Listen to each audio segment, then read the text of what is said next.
Okay, we're live again, and it is Friday again, March 27th, 2020. Welcome, Stunthanger fans. Hope you can hang out tonight, and hopefully we can have a good interest in the show and get a lot of guests in here. If you want to come in live, the links are in the usual places.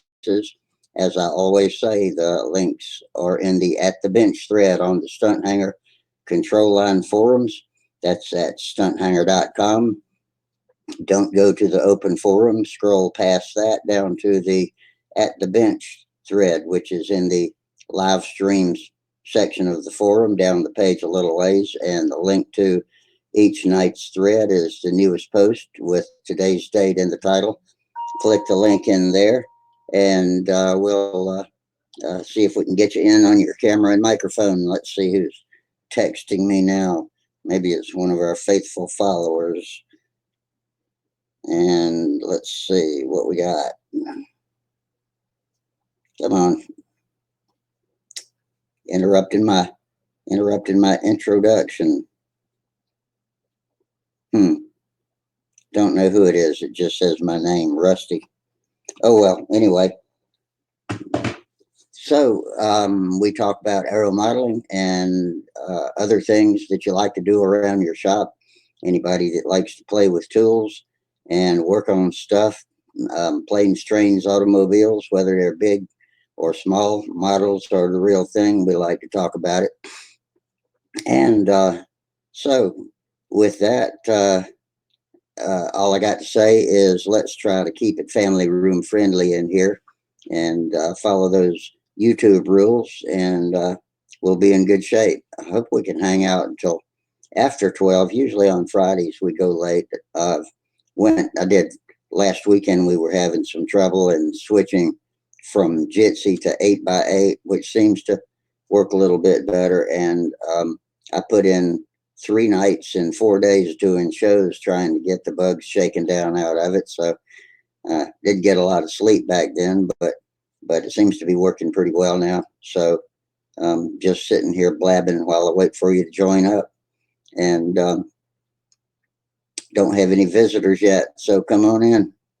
The links are posted. Let's see, what else do I have? Oh man, the weather is great. As I mentioned last week, I got all of my supplies, so I got no excuses, and got out in the shop a little bit and tinkered around.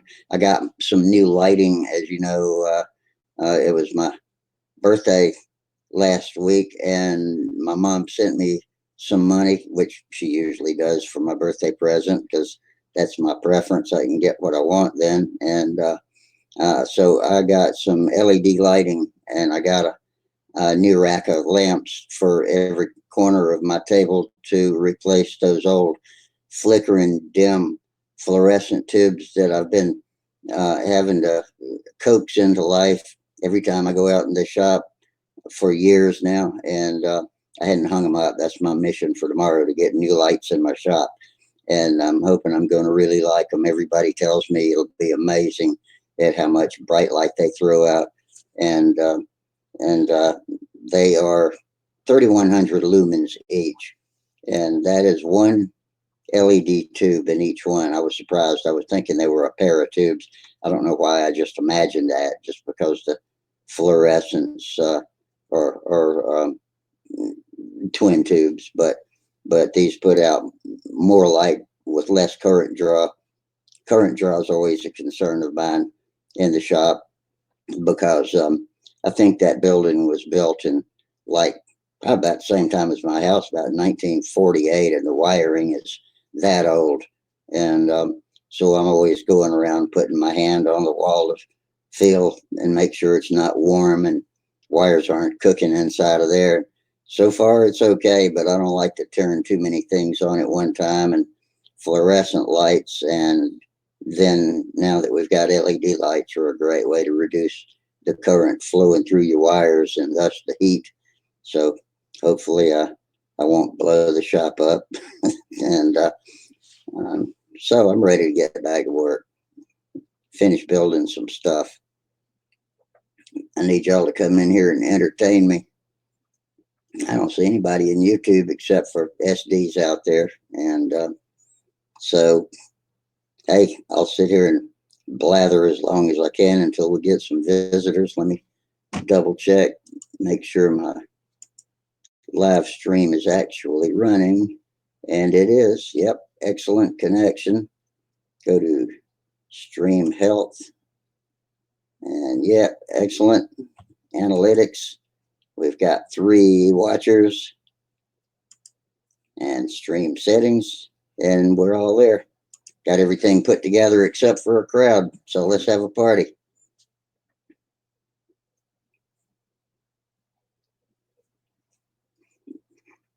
SD, I was hoping you would call me this weekend like we had talked about so we could see what's going on.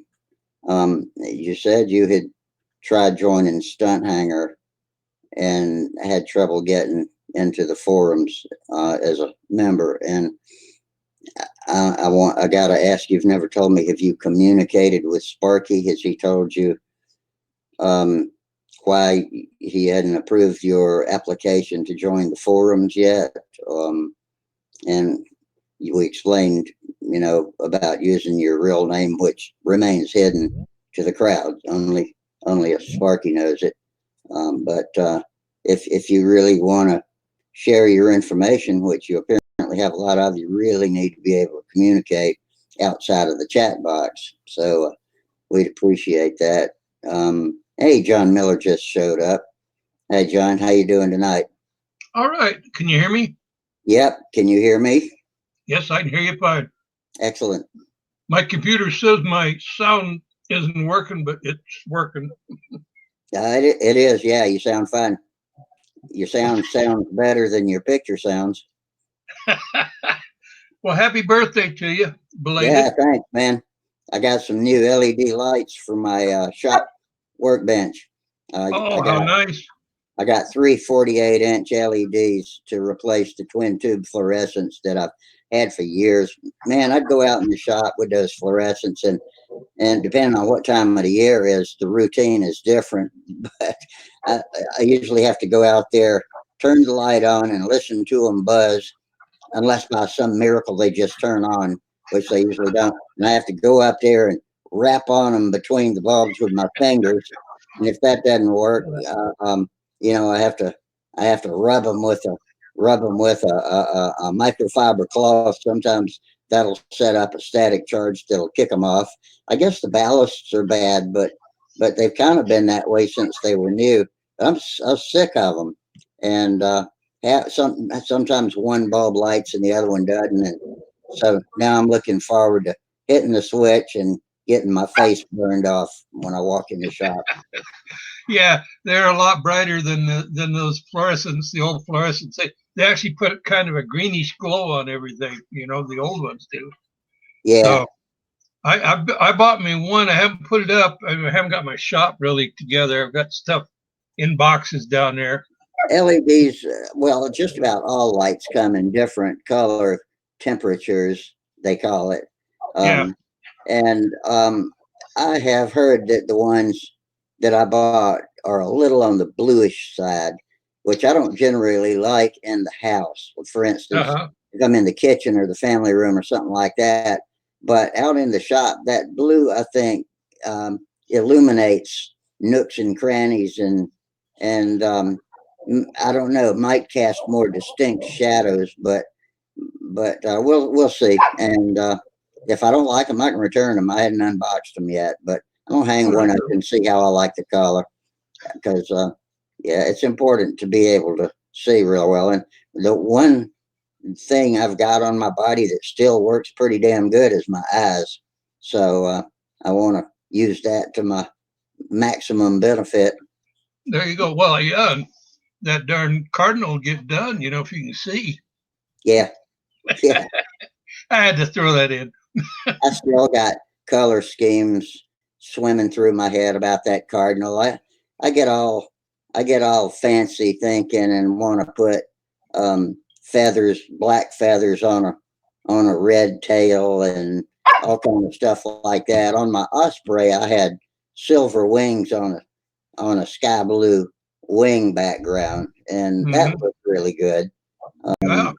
And so that was kind of feathery looking. I probably showed y'all pictures of that. Well, But I tend to start out with plain and simple, and I wind up getting too uh, busy with it, and then I actually don't like the plain after I get done with some of them. yeah, You know, unlike Trey, and I tend to make it up as I go along, and I end up with a hodgepodge of different color schemes that don't really necessarily match each other, but it still comes out in some way or another. It comes out and looks pretty. So as long as it looks pretty, I'm fine with it. as long as it looks pretty to you, that's all that really counts.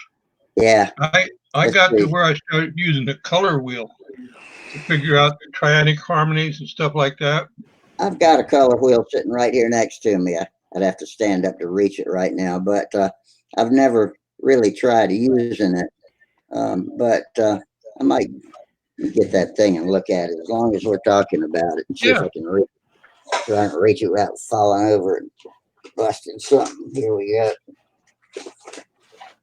Does it look anything like this? yep. Yeah. Now, if you look at that, you take a color and you go straight across the color wheel, right? You know, straight across, and Yeah, that's a match. That's a color that you can use. You can also use a trianic, which is you pick one main color and then you can go off 33 degrees. Actually, from the opposite side, you can come out at 33 degrees, I think it is. Anyway, you yeah. wind up with three colors that way that will match well. It will work well together.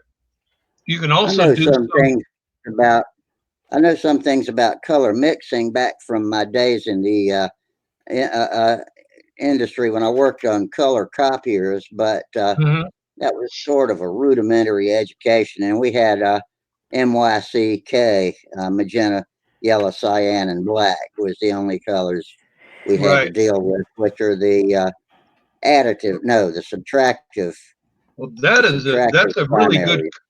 that's a really good color wheel you've got there. It has a lot of those functions built in for Yeah, you to pick colors that match, and you play with that, and you can come up with some very nice, pleasing color schemes. maybe so. Yeah.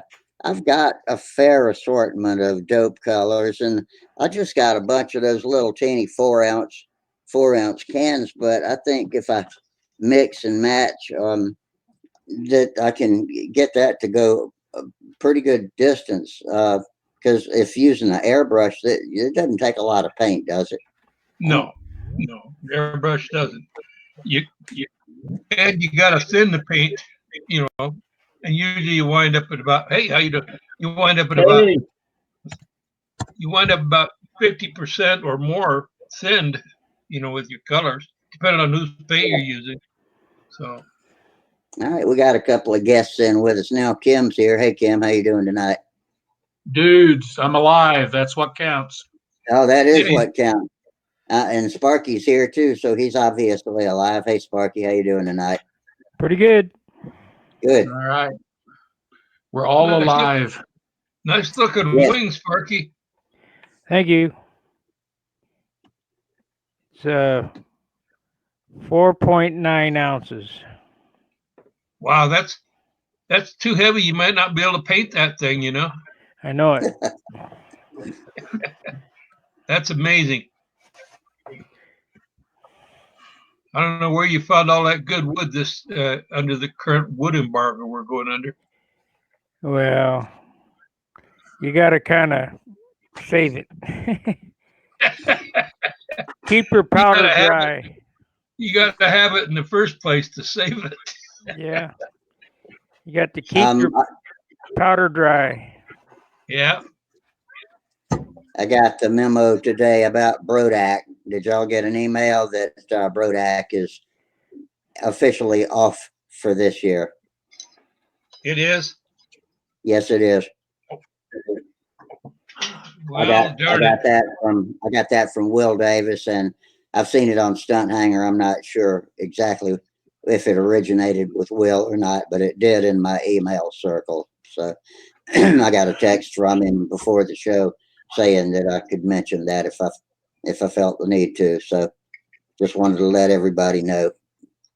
I've got mixed feelings on it. One, I'd like to go. I was kind of looking forward to it, but on the other side, with John's health and things, I'd like to see him get a chance to get a little bit better before he has to host a big event like that in his backyard. Yeah. Well, obviously, somebody else would have had to host it. Hey, Gary. And Hi. but from what I've heard, John's doing better. Last week's report, anyway, and he's in a nursing facility. So I hope he's feeling better, regardless of what happens with the event. But yeah, they've probably made the right decision. April's coming up. April, well, it's June is when Brodak is, but all these spring contests are coming up quick. A lot of them are being canceled. I Yeah. don't know why. You can't get much farther apart than outside. Well, it's definitely safer to be outside in Yeah, the sunlight than it is inside, but still, with all the old guys and Amen. feeble folks, maybe it's the best call. It's hard to know. I guess err on the side of caution is all I can say. So what you got going on, Gary? Oh, not much. Just watching the videos there Just that hanging in. Sparky puts out. And that's cool. You can do that. Looks like Tom Ramel joined us, but I don't have him in my picture yet. Let's see who else. That's the thing about this thing about this little film strip on the side. People can hide in it, and I can't see them until I scroll up and down. So I got Tom there, and I got who is the unnamed guest? It looks like a young fellow working on something. Let me his picture up big so I can see. Oh, that's Sam Lonke. Hey, Sam, how you doing? So today we learned two things. He didn't want anybody to see it, but I saw him crack it out. We learned two things today. Hey, Sam made his low wing 40-sized RC plane, and after his fourth flight, he learned how low you can turn and bank it before it's off. So then the second thing he's learning is how to scavenge hardware off airplanes that are going to the boneyard, which is what he's doing right now. I was going to say, yeah, that's a builds good character. he turned his low wing into a biplane. So He's got two wings there now, doesn't he? that's right. Yeah. It was a $20 swap meet airplane, so we're not too tore up about it. But he took it off and landed it, and like I said, he got 3-4 flights out of it. And he was cranking and banking down at the end of the runway, and he just overbanked it. And when he gave it a little elevator, it rolled right over into the dirt. So Yeah. he learned a lesson. Banking and banking. Yeah, so you got your cars on the table too. Those are pretty cool. I like to play with those out in the We yard. did that as well at the RC field where we fly. There's a really nice RC car truck there. I mean, it's groomed, and they've got banks, nice groomed banks and jumps and stuff. So we took the cars as well, and after we were flying, we went and ran the trucks for about 2 hours. They're filthy, so we got to clean those up. Sam did a whole lot better than I did the first time I ever flew RC. First time I flew RC, it flew out about 100 foot until I touched the controls. I touched the controls, it did a long shavak, a herkle jerkle, and hit the ground. Yeah. I'm not familiar with RC terminology. That must be RC esoterics you're talking there. Well, You don't know the herkle jerkle? It's very advanced, Rusty. If he could have recovered, he would have been marked as the greatest RC pilot in history. That's all right? exactly So, correct. My brother was so mad. There you go. oh well. So Alam Well, shavak is a real maneuver, Rusty. Oh yeah, that's a real is it? one. Yeah. Okay. It's Czechoslovakia. In the translation alone, It's Czechoslovakia. yeah, I was going to say, isn't that the translation for headache? Yeah. Yes, it is. Yeah. Yes, it is. All right, I thought it was something like I "Holy think so. shucks" or something like that. Yeah. So we got an experiment going on tonight. Danny, what you got going on? Are you using Microsoft Edge? I sure am. This is the brand new version of Edge that they just released. I guess it was actually released in January, but I've just started seeing some things for it, so I downloaded it. And it definitely works different than the old Edge. And then I studied up on it a little bit, and apparently they base it on the same, some of the same background as Chrome. So on a hunch, I just opened up one of the old 8x8 meetings here, on my own, and it seemed to open up the mic and camera and everything just fine. So here I am. You can use Edge Yeah, and well, not Chrome. we'll see how it works. It'd be nice to tell the crowd that some other browser besides Chrome does a good job, and so far Yeah, so good. yeah. The only headache on it is that the old one was called Edge and the new one is called Edge, and it's not called Edge. Edge Edge 5 too. or Edge Yeah, 2.4 or something like that. It's just called Edge. The symbol on it changed. Instead of the letter E, it's got what looks like a little seashell, a nautilus shell, or something like that. Uh, but it's strange. Uh, but as you can tell, it seems to work just fine. Looks the same to It, yeah. me. it seems from my end. I mean, it opened right up and everything like that. I don't know if if I'll have any trouble sharing or anything like that, but I don't expect I will. So The only time I ever use Edge is when I run a internet search and that Cortana defaults hmm to Edge, and that always irritates me when it does that. And I might switch over to the same one just to see if I get any better. I hadn't used the old one enough to really know the difference, probably, but I'll see. yeah, the only reason I was hanging with Edge as long as I have is Chrome works just fine and everything like that. But I think it's just a pain in the behind to transfer all your websites over and then get your passwords lined up and everything like that. And I've more been lazy Yeah. than anything. But this seems like it's going to work out all right. So knock on wood, whatever. The one thing I like about Chrome is that I can sit here at the big PC, and when I use Chrome, if I go pick my phone up and open Chrome, it's right where I was here. It knows my history. It knows the last page I was on. It shares Yep. all of my cookie passwords and all that. So that was Yeah. convenient between my phone, my tablet, and the PC. It was all integrated. But hmm hmm other than that, it's worth a try. So All right. So we got a pretty good crowd already. uh, yeah, we do. I was just talking before the crowd showed up big time. I'm gonna click on Mike because he's holding up something to the camera. I got new lighting for my shop. I'm going to go out tomorrow and hang it up. And what do we got there? That that engine ate some grass.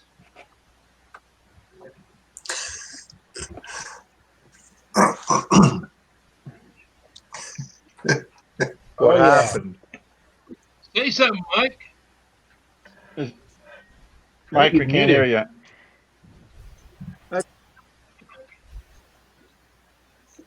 We're not getting your voice, Mike.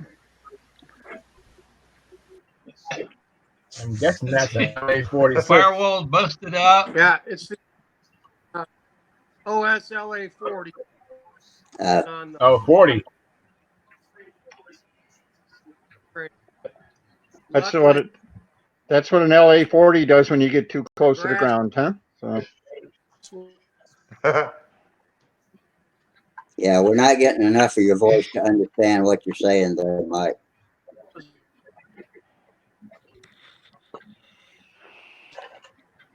I hope Gerald comes on tonight. I'm I sent a note to the guy who's from New Zealand, ex-pilot or whatever the guy's name is. He does the drone videos out of New Zealand. Yeah, I want to see if they know each other. He's the guy who has wrote the FAA and all the senators and all that stuff. Pretty knowledgeable character. Old guy, of course, like everybody. It wouldn't be X-Jet, would it? I know Yeah, there's that's an it. X-Jet out there.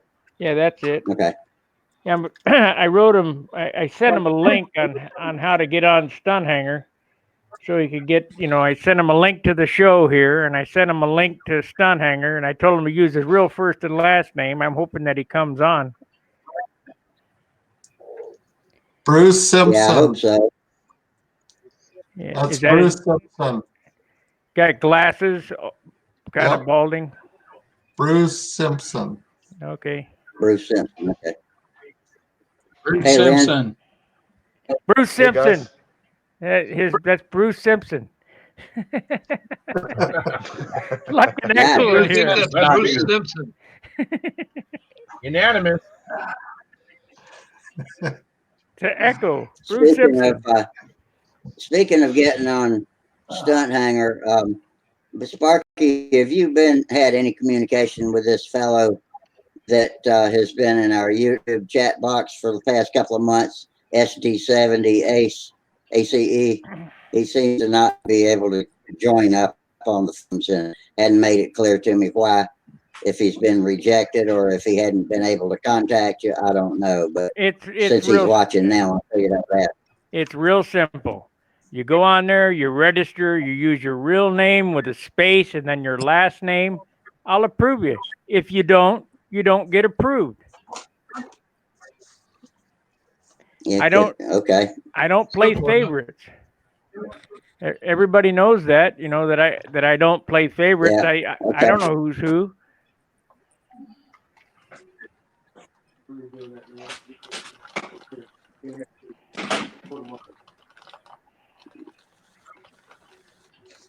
What's going on, Lynn? How's Not a heck everything of a up in lot. Canada? Well, it's pretty quiet here right now. Just working every day and trying to keep up on what's going on with this virus and trying to stay out of trouble. They got that in I Canada. think Oh, we got it here too. Yeah. Not as bad I yet, worry but still here. Not I good. worry about going to that dialysis 3 times a week. That seems like a good place to pick something like this virus up. But Yeah, you got to be so so far, careful. we're all clean here. That's good. Well, we're fine here too, but it's a little testy when we have to go to the grocery store and work during the day. You sort of try to stay away from everybody. It's hard. Yeah, and just handling, because pick it up with your hands and then touch your face and catch it like a cold. Exactly. It's transmitted that way more than any other way. I'm washing my hands so much they're ready to fall off. Yeah, and you go through a lot of gloves. I'm sure they. Oh, gloves! Running Gloves are mandatory You're now. out You wear for- gloves all the time I'm there. I wear about 5 sets of gloves between the time I start and the time I leave. So does Naomi. What do you do, Len? I'm working in the produce department at a grocery store, just part-time. It's a part-time job after retirement. Uh-huh. Mine's a part-time job, 45 hours a week. Yeah, that sucks. I I'm like not it. working that many hours. I'm only working about 25 hours a week. I just bought another Snap-on toolbox. Oh, good for you.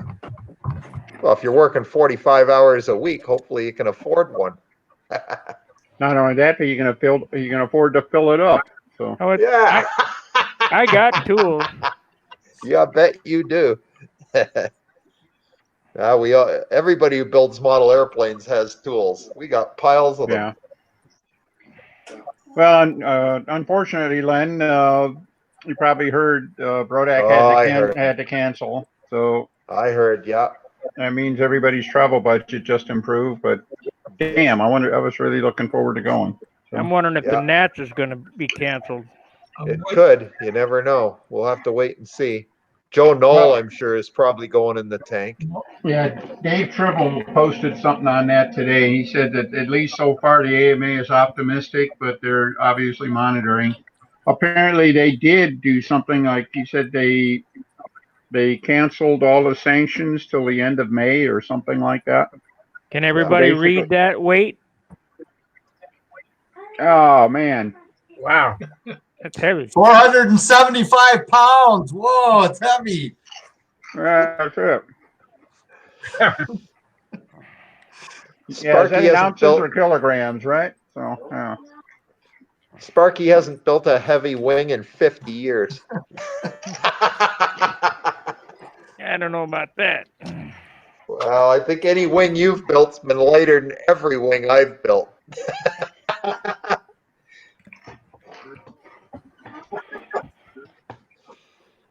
It's pretty light. What's the total on it right now? 4.75 ounces. Oh my goodness, that's amazing. That's a lot of wing for that weight. 700 squares. It'll Oh, it'll probably be 8 ounces with flaps, bell crank, landing gear blocks, tips, lead out, tip weight box. the one in my Cardinal is 5 ounces heavier. 13. And how much that airplane weigh? 90 ounces? No, it's right now it's at 48 ounces. Uh-huh. No paint on it? With no paint, no motor. Okay. No paint and no motor? No, 40. Yeah, it's a windy Cardinal, a full size Cardinal. No paint, no motor, 48 ounces. Right. So let's see. That's About 65 So it should pounds. come out around 70 by the time it's done. yeah, at least. Yeah, Let's it'll be see here. 70 to 72 ounces, I'm assuming. And I'm 48. powering it with Let's see here. and no tank. Holy moly. So is it a piped airplane? No, just a muffler. CAS 77 with a muffler, 13 ounces. That's 23 ounces more than my airplane will weigh ready to paint. So Wow. you said 48 ounces, Yeah. 48 plus. 4 for the tank. I know all the weights of everything. Okay. You're at 65 ounces with no paint. If you had a Now if you had a 6 ounce finish, which I doubt you'll do, that'll be 71. Okay. So we'll say 8 ounce finish. That's 73. It'll be a 75 ounce airplane. Yeah, that's about what I figured. About 75.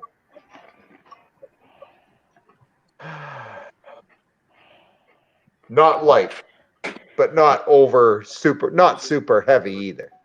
If you want to build an airplane in the 50s, your airplane has to be 25 ounces before paint. Oh And my then you God. add Oh, 6 ounces of paint. So now you got 31. right. And then your hardware. And so hardware That gets runs it in the 40s. anywhere between 19 and 25 ounces. Yeah. So Wow. Okay. Hey, Len, I don't What? know. It's 75 ounces. You better request a transfer from the produce department into where the beer cases and stuff like that. You're going to have to bulk up a little bit there, man.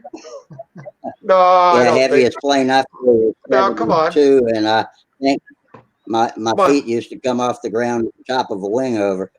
Keep in mind, my 90 ship weighs 88 ounces. it's well in my mind. You I've seen remember. it. I've You've seen seen that it. airplane. Yeah, it's a heavy piece of work. And it doesn't pull me off the ground either. Mind you, I've lost 15 pounds. I could be in trouble. Yeah.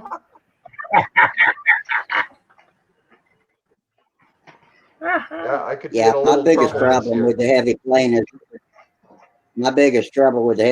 is it would make me step forward when I'm pulling out at the bottom of a loop on a windy day, and that's never something you want to do, is step into the into the lane when you're pulling out of a loop, and it would pull me that hard. So I'm a long way. That's what ended that plane too. Just a simple inside loop, and the wind blew, and I stepped into it and hit the ground. I'm gonna have to figure out Hey, ways to Lenny. build lighter wings, I guess. Less Get wood. some of that unobtainium balsa from what do you call it? Stunthangar hobby. No more Stunthangar hobby. Oh, that's out the window too, is it? Okay. Well, I guess I'll have to keep building the planes that I've been building. Okie Yeah. Air. See, the wing I've got in that Cardinal is a foam wing that used to be John DeTavio's. I don't know where he got it from. Could be from Well, anywhere. The full-size cart, that's a big airplane though too, right? That's a really It's big a big airplane. airplane. It's 700 and That's a big airplane. 700 and something square inches. I'd have to go down and look at the plan. Mhm. Hang on, I'll go Same check. size as about a I'll go Strega, check. right? Hang on. Yeah, it's a Strega. think it's as It's big a as a pattern Strega. master, basically. Right. 72, 73 ounces, not too bad for that size of the plane. Doesn't matter what size the plane It's a is. big plane. 72 or 73 ounces is still 72 or 73 ounces of inertia. Yeah, that's true. That's true. You've flown a Charles. light airplane, Charles. You know what it's like. Oh, I know. It's a different world. It's nice. I prefer lighter than heavier. That's for sure. I want to make sure that's clear. I prefer the lighter planes. 6, 7, 8, 3, 8. It's 4. Need 2 more. In order to the secret Charles, to did build. you get your stuff off? You get your stuff off Jerusalem? No, not yet. The secret to You find them building up light already? airplanes is less wood.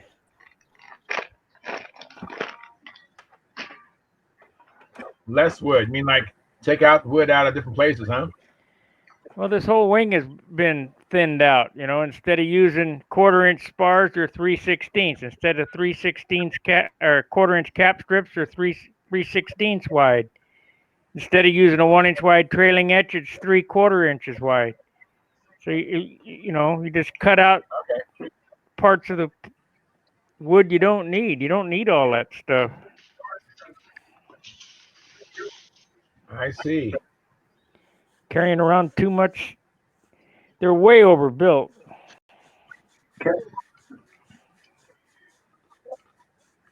Well, there's a school of thought that says, if the airplane isn't folding up, it isn't breaking in midair or something like that, it's probably overbuilt. And if it breaks, then you need to add just a little bit of structure to it and go on. But I agree with Bernie. I learned when Everything they have is crash. overbuilt. I learned that when they crash, if they don't turn to dust, they're too heavy. Well, you should have seen my Thunderbolt when it hit the ground. I wish I'd had a movie camera going. When it came down and hit the ground, it kept right on going right into the pavement. It just kind of folded up inside a hole. It didn't make a hole. It just looked like it. Yeah. Wow.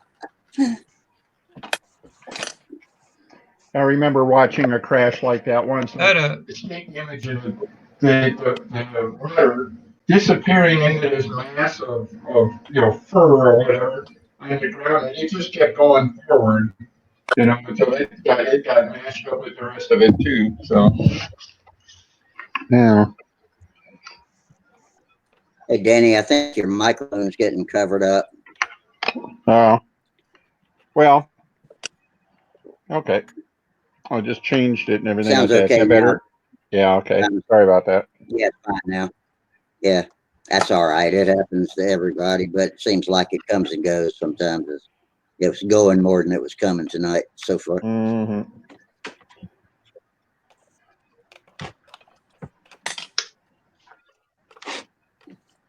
All right, we have a cardinal sighting.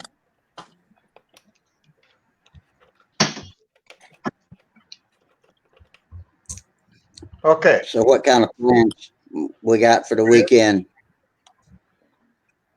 Well, Len just showed up at his new airplane here. So I got Oh, I some didn't see numbers for you. it. Sorry. Oh, Okay, so we're Excuse me. 600. I'm having a hell of a time hearing anybody. It's in and out That the whole sucks. time. 695 square inches. all right. Now, okay. with the motor in it and the prop and the spinner on it, no tank. Okay. We're at 61 ounces. Now, I've started doing the covering, the iron-on covering. I've done the elevators and I've done the flaps. All I've got left to cover is the wing and the stab. Okay. So you're not going to paint it. I'm not going to paint it. The only thing I'm going to paint is the fuse. The fuse will be painted. Okay. That So should be it'll a be, pretty light finish then. So That I'm should be pretty hoping light. I'm hoping to do it for 70 and a bit. Yeah, you A might. little over I 70. think you can get there from here. Yeah. Carbon fiber landing gear, carbon fiber spinner from Windy. I'm gonna go get me a bag. CAS 77. I'm pretty happy with it. Yeah, I guess so. Is I that think the it's going to work stock? well. That's the stock CAS muffler or the CAS muffler. that's the stock muffler? Just a stock CAS muffler. Have you tried the other muffler? The other muffler it makes a world of a difference. Yeah, I the really other like one, it. I wish I'd got the other one, but I didn't. I know it's a little bit lighter, the carbon fiber one, but I didn't get it. I just have the standard one. This one here. Not only that, it runs better. Yeah, that one there. Yeah, that's the one. It runs better. But it runs better. I mean, the motor just runs better. I may have to try and obtain one or two of those because I have two of the motors, so we'll see. Yeah, same here. I have two K77s also. I haven't broken mine in yet, but I will take it out in the next couple of weeks and put it on a block and run it in. But yeah, I'm pretty excited about it. It should be all right. It should be. Hey, Carter, Yeah. I've got a question. All right. When I sent that engine to you, did I send a muffler along with it? No, I wish you had, but no. No muffler. Okay. I'm just trying to figure out because I can't find half my engines. Wow. Yeah, I got your email and I saw I think that. they got I'm up and still walked believing you'll away. find it. No, I'm sure it's in a box you haven't opened up I'm yet. sure I will. I got a lot of them in there.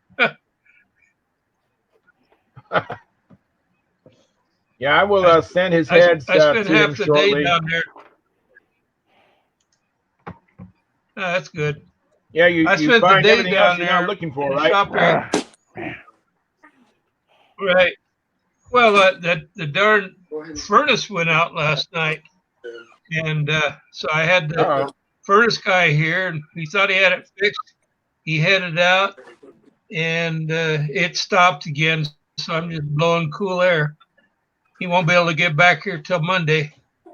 So I got the electric heaters going in various rooms to keep it a moderate temperature anyway. Oh wow. That's what happens when you live at the end of the road. Hey, you live at the end of the road, you're not close to anything.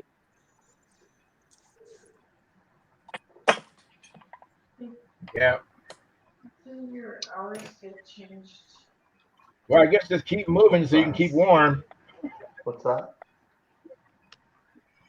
Yeah. Get changed on Wednesday. Did you work 5? I've got a really good blanket, No, so I work 4 to 9. wrap myself up in that tonight. Yeah. Very You Last got good. night up it was down to 28 degrees here. Oh man. Almost You got felt up like to, I was in Minnesota. you got up to 43 in Minnesota. Wow. Up to 43 Whoa. today. That's Yeah. nice. It was 88 here in Columbia. Oh, nice. Eighty. Kidding. Wow. It was Wow. 80, 85 and Summer sunny day. here in Nashville. Nice. 85 sunny. Oh, Wind nice. 7. You We guys actually, got I flew flying some weather. control line too. I flew a little control line today when we were at the RC field. I busted out a combat plane and put up 2 flights. Awesome. So knocked the dust off for 2020. Cool. All right. Sam was too chicken shit to fly today, the combat plane, after he crashed his RC plane. He was like, I wrecked one. I don't want to wreck another one. I couldn't talk him to getting on the handle. So, Yeah, well. Just tell him any Yeah. landing you can walk away from is a good one, all right? Got to get that in his head. Anything you can, if you can walk away, it's not as bad as it looks, all right? So. well, the bummer is all the swap meets in our area are over for the year. So we're not going to be able to score another cheap RC plane for him till the fall. We do have a P-51 Mustang, a 46 size P-51 that we picked up. So maybe we'll just take all the radio gear out of this crash one and try to get that one. But Sounds like a plan. I was hoping he'd get a little more time on the other low wing airplane before he starts zipping around the P-51, because that's going to have a 46 AX on it. So that should be a pretty stout airplane. Pretty Yeah, quick. it will. Yeah, Yes, that'll be it will. a funky engine. Like I say, So he did way better than I did. I can't even fly at 100 foot. Did I tell you guys where I got that 46 AX? I got a brand new 46 AX, and I won it in a raffle for $5. Yeah, you told us that last week. That's cool. Yeah, Right. on one of the YouTube So sites, right? My latest score last week, I got a bunch of Rev Up 12.5 props. $3 I Nice. paid to get in the raffle, and I got 10 of them. I got 10 of Wow. them for I won Wow. that raffle. I'm actually in another raffle for another bunch. I mean, I don't run 12.5s on a lot of stuff, but we run 11.5s on some of Sam's 40s and 46s. So I'm just going to cut them down, you know. That'll work. Yeah, that'll work. 12.5 is a good Tiger 51 prop. Right. It's too big for anything worth flying, but if I cut them Yeah, down, see, to I 11, run about that size on my Tiger 51s. I run 12.5, 12.6.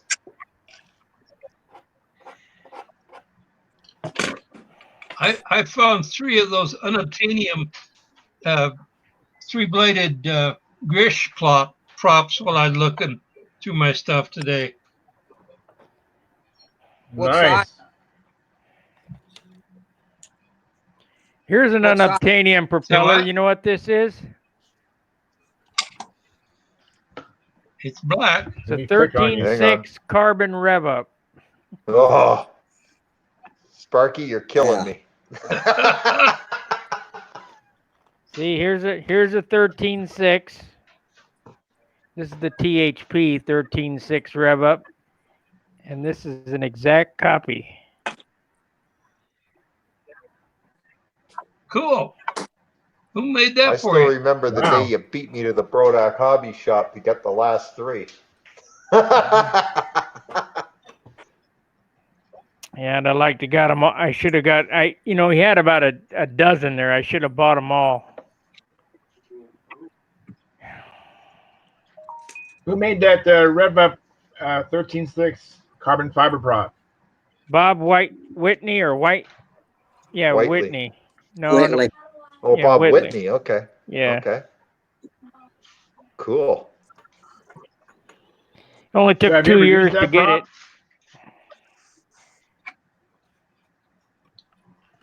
it. Took Have you 2 ever years used it? to get it. Right. Wow. I Put some still Have owe you you. ever giant used it? resin. No, I haven't really run it. I think there's magic in the beechwood on a rev up, so I'm kind of reluctant to try, you know, for no reason because they're so much heavier. Oh, okay. Well, it's awfully hard to set up on a one-of-a-kind prop, too. Right. I still only have about 2 or 3 13.6 rev ups. I have 7 or 8 14.5s, lots of 13.5s, a few 13.7s, spotty on rev ups like everybody else. I Like have them, everybody but I else, don't. yeah. I have them, but I don't have as many as I'd like to have. I probably got 2 dozen. Not That's for a my pretty good lifetime. number. That's a pretty good number. That'll keep you going. Should last me my It sure life if hurt. they don't break them. It sure hurts every time one breaks, though. I broke one last summer. I just about cried. I broke one in Huntersville. Of course, I killed the motor too. Yeah, I know. That sucked. But that's the game, right? Yeah. Every now and again, one goes in, unfortunately. Well, I'm glad it was a crappy profile and not something good. Yeah, it was still a good motor, Yeah. though. That's the unfortunate part. Yeah, but Jeff Wiley, sent him a Fox and he sent me a Super Tiger 60, and That's a good deal. the 60 was junk. But I took the case and cranked and put a Brian Gardner piston and liner in it. Cool. Perfect. So I got 3 of those Brian Gardner 60s.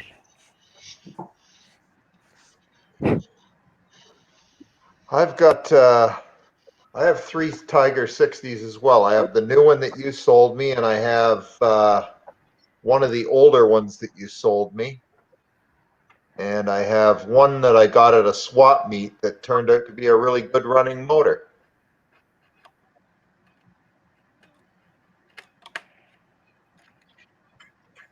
Just need to build some airplanes for them. I got Yeah, let's see. that's right. 1, 2, 3, 4. I got 5 60s, Super Tiger Wow. 60s here in this apartment, and I got about half a dozen back in St. Louis. You're in good shape. Oh yeah, enough to last my lifetime. Yep. There aren't too many more motors that I want. I have just about enough motors to.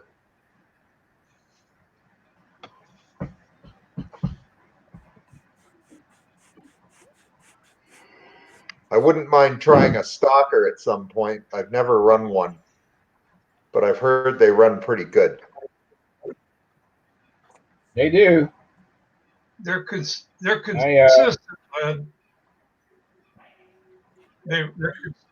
very consistent runners. Yeah, very, very good. Sorry, John, I can't hear you. You keep breaking up on me. My connection sucks. I said they're That's very better. I heard it consistent that runners. time. That's good. They run the same Every flight. each time you run them. You run yours with no unless nitro? you do something horribly wrong. No nitro.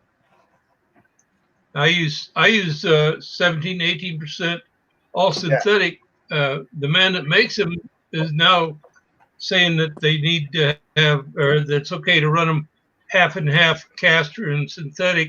I don't know what's going on. Maybe they no longer get that unobtainium aluminum for their pistons that they used to get. They used to get it out of their space program. They're very high silicon aluminum, and they didn't. The neat thing about it was they didn't need all that caster. They did just fine on synthetic. But maybe they've run out of it. They can't get it anymore. Who knows? Because they got it out of their space program. Oh, interesting. You like them too, don't you, Charles? Yeah. Oh, it's my favorite All right, engine. boys. I mean, I I'm like going to to take punch out. Y'all have a good night. And All right. Good night. Thank you. Good night. Good night.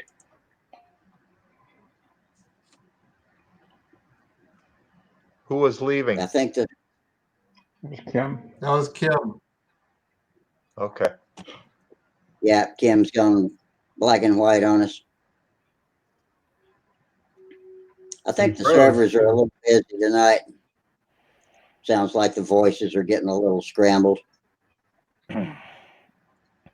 Well, considering Yeah, it's probably everybody's locked in their everybody's house, Yeah, Yeah, that's not what the hard to problem is. understand. That we are. Well, that's why I was showing off what I was drinking. Yeah. That's what I need, something to drink. I'm Yeah, thirsty. that's How about some real Canadian water?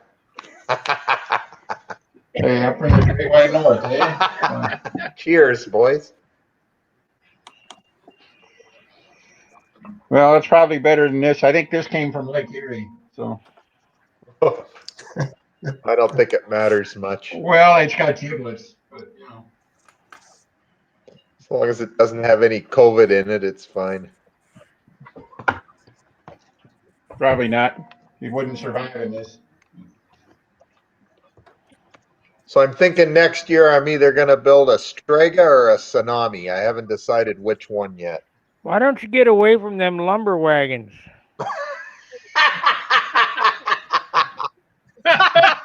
Lumber. I love station wagons, Sparky. Come on. Those lumber. You build one of Fitzgerald's. You build Fitzgerald's airplane, you'll find a huge difference in what you're flying. And then build one of Billy's and see, but you got to build them light. Oh, that's for sure. Yeah, Billy's airplanes are very light and very thin airfoils and stuff like that. I realize that. They're not a lumber wagon. No, that's for sure. I'm gonna sometime when I have some free time, which hopefully will be in the next couple of days, I'm gonna sit down, Sparky, and watch you build that wing. I'll rerun the video and watch you build that. What's the name of the wing you've been building? The Tucker wing, anyway. Yeah, it's a geodesic wing. They're all the Geodesic, same. that's right. Yeah, I've got to have a try at that at some point and see if I can do it. Just call Bob Hunt and have him cut you a foam core. Okay. And then you just use the cutouts for it, right? Right, to make the rib patterns, and then it's perfect. Every part fits perfect. That's awesome. And then you can use the wood that you want, the wood that you select, instead of the wood that somebody else selects. Well, that's true. Exactly. And use well, I less usually of do it. anyway. I usually do, but the trouble is I don't have anything good enough. One on a Sakatumi. Sakatumi? I don't know if this counts. Yeah, Sakatumi. I don't know how good you can see that, but that was my first geodetic wing. Awesome.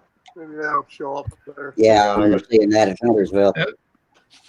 I gotta try and get up. That's the wing I designed. You did? That's the wing I designed on the computer. Well, John, I want to tell you that was the most intimidating wing I ever built in my life, man. But I managed to get through it. I put in a couple of phone calls to Walt while I was building it because there's no instructions with the damn kit, man. They just, at that level, they expect you to know how to do it. Everything. Yeah. A couple of phone calls with Walt, and I got through it. And I think mine came out at about 44 ounces, and it's a good flying product. Do we have a big? Oh yeah, I can't hear anybody now. I'm getting bits and pieces of everybody. Nothing's clear.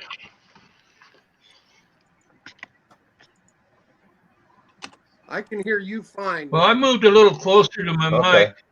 You're sounding better now, John. Yeah, I was too far away from the mic. Now I'm a lot closer.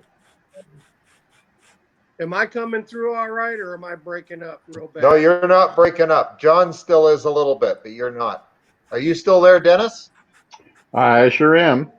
Yeah, you're clear. I don't know. You're very clear. How am I? Yeah, you're good too. No problem. You're good, Spark. But John breaks up on me most of the time, unfortunately. So how am I sounding, Lynn? Am I breaking up? Yeah, Charles, yours is good too. Everybody's good except John seems to break up. I don't know why. I think it's hopefully that natural. I think it's his naturally gravelly voice or something like that. Nah, it's just I don't got think so. spaces in it or something like that. So.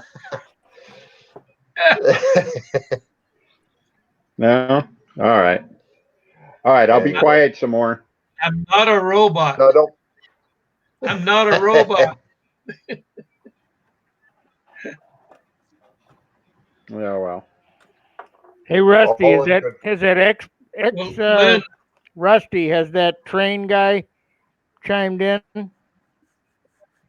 Yeah, he's still here. He says in his latest post, he says he flew his P-51 into the ground with a McCoy 35 at Brodax in 2019.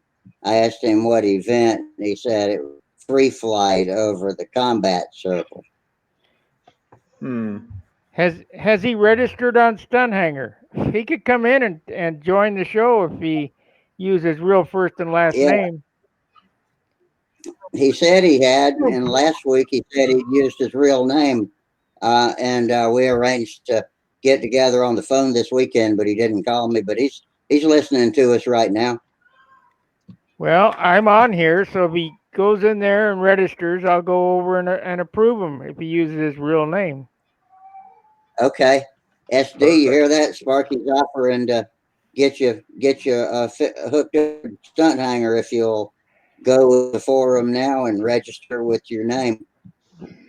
Real name with a space between first and last names. Let me know when he's done that, and I'll go over. Okay. Do they fly free flight? I didn't know they flew any free flight at Brodax. They don't. I think he was just joking. I think he probably lost his lines, probably went slack. Yeah, it could be. He was probably saying that his lines went slack over the combat circle and he crashed. Yeah, that would be free flight. He Yeah. said he'd get to ground with the engine still running. Yeah, because there's no free flight much at Brodax. That was last spring. well, not with the Hey, Lynn, I want to ask you a question, Lynn. Go ahead. If you're like me, when I shake people's hands, they usually go, "Man, you have a strong grip." Right. And I was at a barbecue a couple years ago. My friend was hosting it, and there was some guy. We reintroduced ourselves to each other. I shook his hand, and the host of the party we're mutual friends with. Yeah. And he went over to my friend Mike, and he goes, "Man, that guy Charles has a strong grip, a handshake." And he goes, "Yeah, Charles flies heavy airplanes." That's right.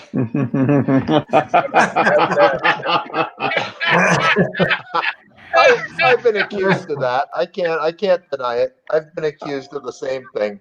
Charles, you start flying light airplanes, you're not nobody's going to know you. So. Charles, I wish I lived closer to you. You and I would get along just great. We both fly big monsters. Lumber wagon. Yes, lumber wagon. Absolutely. And we have the same Charles motors. Oh yeah, I love them big engines. I love 77s and 90s and big motors with 14 and 15-inch props, man-sized propellers. That is so true. I don't know. I guess I'm flying little pinky pointing airplanes or something like that. My 38-ounce airplane. That's the heaviest one I have right now. The old timer's lighter and whatever else. And So I guess the heaviest airplane I had at Brodak last year was the profile Pathfinder. It had about 54, 55, something like that. But I don't have anything that light. yeah, I don't have. I think my Cardinals. Well, my profile Cardinal would be lighter than that, but that's the only one. Yeah. My big stuff, all of it's 60 ounces and up. Yeah. I have same here. I have a 73 ounce SV11. It was a prototype for the electric SV11 for Brodak. I put it together and wrote the installation and stuff. And my trouble is I'll fly that thing 4 times, man. I go home and I'm ready to nap. I mean, it just beats the hell out of me. I don't want nothing to do with that thing. So my 90 ship does that to me. I get about 5 or 6 flights, and I've definitely had enough for the day. Yeah. It's a real puller. It pulls hard all the time. Mike, that plane needs a bigger wing. The problem with heavy airplanes and flying them is once you get to where you really can start to fly is that you can't finesse them as easily. Your hands you're hanging on and you can't do the little fine. That's cracking up. Sorry, John, it cracked up. I didn't catch it. Was I breaking up again? Well, okay. I say in heavy airplanes are hard to finesse, and when you can't finesse, you lose some of your points on your pattern, and it usually puts you from first place into third.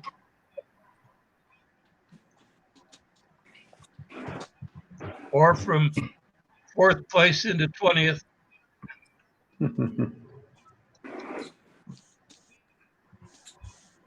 Well, I just got a new airplane. It's an Olympic, and it's with an OS Max 35S. Right. It weighed 30.5 ounces. How much? And so that's my light plane. How much, Charles? I have. What did it weigh? 38.5. That's very light. Yeah, very light. Yeah, and I like it. I have to change the motor. The gentleman who gave me the plane, he kept the engine, so I'm. Sparky's recommending I put the Brodak 40 in it. Don't put the lead 35 in there again. So I'm going to shoehorn it in and try it and see how much it weighs. Wasn't the Olympic the airplane that Jeff Riley said he built really light? Yeah, he did say that. How light was it? He said he was talking like 28 ounces or something, really light. I don't remember. I know it was light. I know it was very light, though. Yeah. Charles? Yeah. If you can get hold of that, if you can get hold of a good 35S, they really run well in the classic mode. I know they do. It's for me is I don't want to have one engine. See, I have 2 Brodak 40s, and so if I have an issue, I always can swap the motor and keep on practicing, everything being the same. You know what I mean? I like to have 2 motors. So if I was to invest in a 35S, it really would be double. That's just kind of how I like to do it. And so I already have 2 Brodak 40s.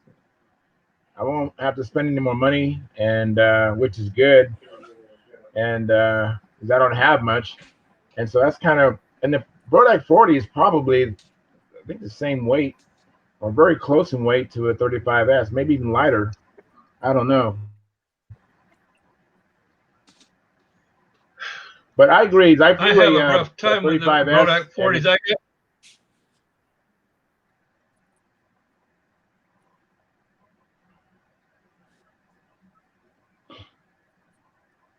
The Brodak 40 I have is one of the early ones that when they first came over out of the first batch, and I could never get it to run right.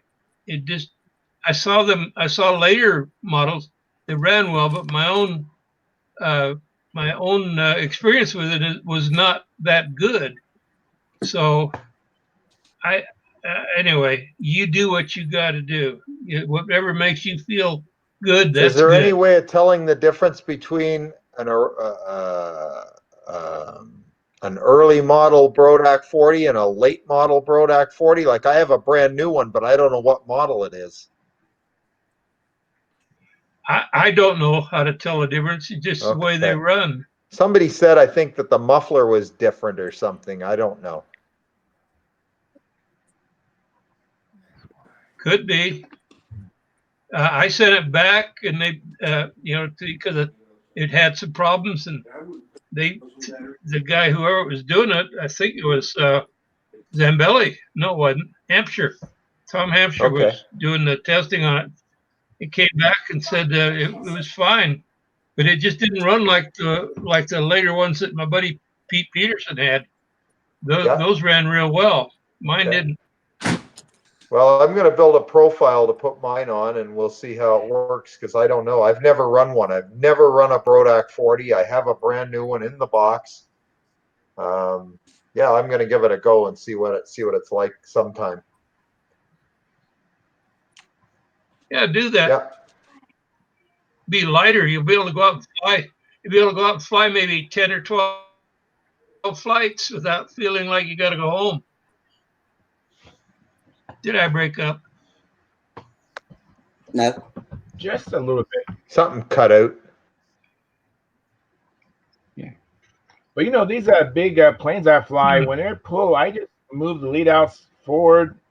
And That's right. If I have motor offset, I'll just kind of lessen it because even though, I mean, my Strega, the red one, I have two Stregas. My red Strega, at its last contest, it weighed 80 ounces. Yeah. But it's really comfortable for me to fly it. I mean, I'm a pretty strong guy, but it's very comfortable. It doesn't pull that hard. I've trimmed it out, so it doesn't pull that hard. So well, that's the whole I think secret to it. If a plane pulls too hard, I think it just needs to be trimmed. Either less motor offset or move the lead outs forward. Move the lead outs forward or something, anything to get it so that it's not pulling your arm off. I don't know. Right, and less wingtip weight if you can get away with it. Do you have a Raby rudder? Yeah, that's a good idea too. Especially with those great props. Let me interrupt. Go ahead. Sparky SU70 has filled out his name and everything. He's waiting for you to go take a look at it and see if you can approve him. He says everything's filled out. Yeah, you talk about an 80-ounce Strega. When I did the first big electric for Brodak, I did the Strega system, and it turned out 80 ounces. I test flew it, and we didn't really know where to set it, so we set the RPM and took off on a test flight. And my 80-ounce airplane was doing 4.1 second laps. All right. Oh, that'll pull hard. Yeah, luckily it was electric, so it ran a minute and 45 seconds and it shut off. I landed, walking with my hand dragging on the ground and everything like that. And my nephew was there, and I said, hey, you like big airplanes? You have it. This is yours. Make it work. You got to fix your mic, Dennis. Your mic is covered up again. All right, sorry about that. Anyhow, but that was my experience with big heavy Stregas and everything. I did fly it again, much later. Of course, you get it worked out, and of course, it doesn't fly for 4-second laps anymore. And it was manageable. I wasn't crazy about the airplane or anything like that, but I just flew it the one time, and it was manageable. So I don't know. That dog that's barking in the background, I bet he doesn't weigh 88 ounces. Or maybe not. Sounds like a pocketbook dog. Yeah.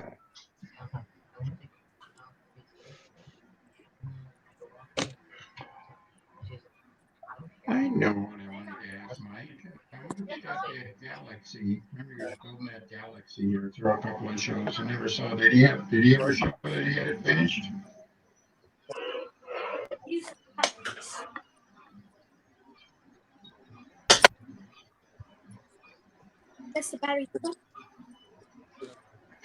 Yeah, I'm actually not there right now, I guess. I hear Sam. Yeah, he's in the background, but neither one of them is really on camera right now. I'll ask him when he gets back. Anyway, just scratchy sounding.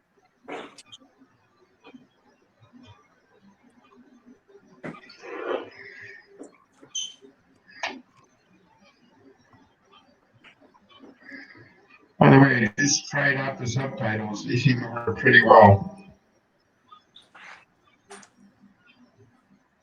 Oh, I've never turned on the subtitles. Let's see what happens.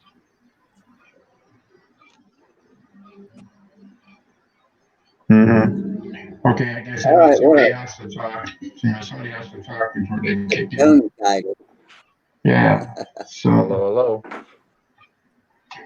but anyhow, yeah. I was going to ask. There he is. Hey, Mike.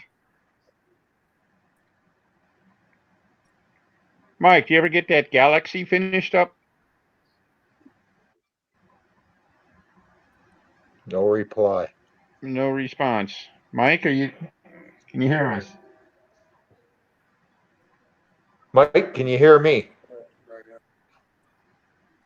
I'm looking for Mike in the film Yeah. strip. I can't even find Sparky. Yeah, Sparky's not on the strip anymore I turned either. my camera off, but I can hear. Can you hear me? Yeah, Can we hear you now. Okay, I turned my camera off. Dennis, ask your question again. Dennis, ask the question again. Yeah, that was just you were showing off the Galaxy there for a few weeks, and I never saw. Did you get that thing finished? Hell no, I didn't get that thing finished. All right. Well, Craig, you were going like crazy on it. I thought you might have it by now. That's all. Well, we got distracted and fixed up that RC plane, and then we've been doing the cars quite a bit. So, okay. And this was a cleaning week for me. I had to clean the house this week, so I'll get back on it though. I will. All right. That's good to know. Sparky likes to check out. I don't see him. I had all these plans. I was going to try to build a bunch of stuff, actually to try to get rid of it at Brodac and everything like that. Now that's not that. Now that that's not happening, it's like, oh, yeah, geez, what am I going to do now? Yeah, everybody's plans have gone for a crapper now. Oh, it really has. I mean, I've been trying to I don't know finish what up to this. do now. Yeah, I've been trying to wanted to finish the old timer to have it ready to go. Well, it's going to be ready to go. But it'll be ready to go by it'll be a year early. So. Oh, you got lots of time to get some practice on it anyway and get it straightened around. No excuse for it not being trimmed, I guess. But. Nope. Anybody who gets to Brodax next year and doesn't have a trimmed airplane, it's their own fault. That's about it. That is it. So. I said, I was thinking today, I thought, next year with Brodax is on, it'll be probably the first time I go to Brodax without having paint drying in the car. Mm-hmm. That's it. I know you and Naomi had great plans here for for going down to Joe Knoll and stuff, but I can't help thinking Joe. Did they cancel too? Not yet, but I'm sure they probably will. I can't imagine they wouldn't. Yeah, it's not looking good.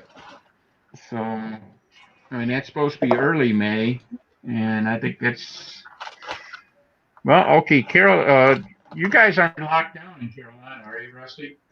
South Carolina, you're not locked down there, are you? No, in Columbia we've got a nighttime curfew, but it's not law. Mm-hmm. Okay. So. Well, we couldn't get insurance to cross the border right now anyway, so it doesn't make any difference at all. Mm-hmm. We can't get any insurance, and the border's basically locked down except for emergency stuff anyway. So. Mm-hmm. How many cases have you got in Michigan, Dennis? I heard it's pretty high. Well, I'm actually in Indiana, so. Oh, okay. But we're down here, they put us on a lockdown here too. But it's kind of funny. It's it's like stay home and everything like that. But hell, we see more people walking around, walking to the park and stuff like that. And ages.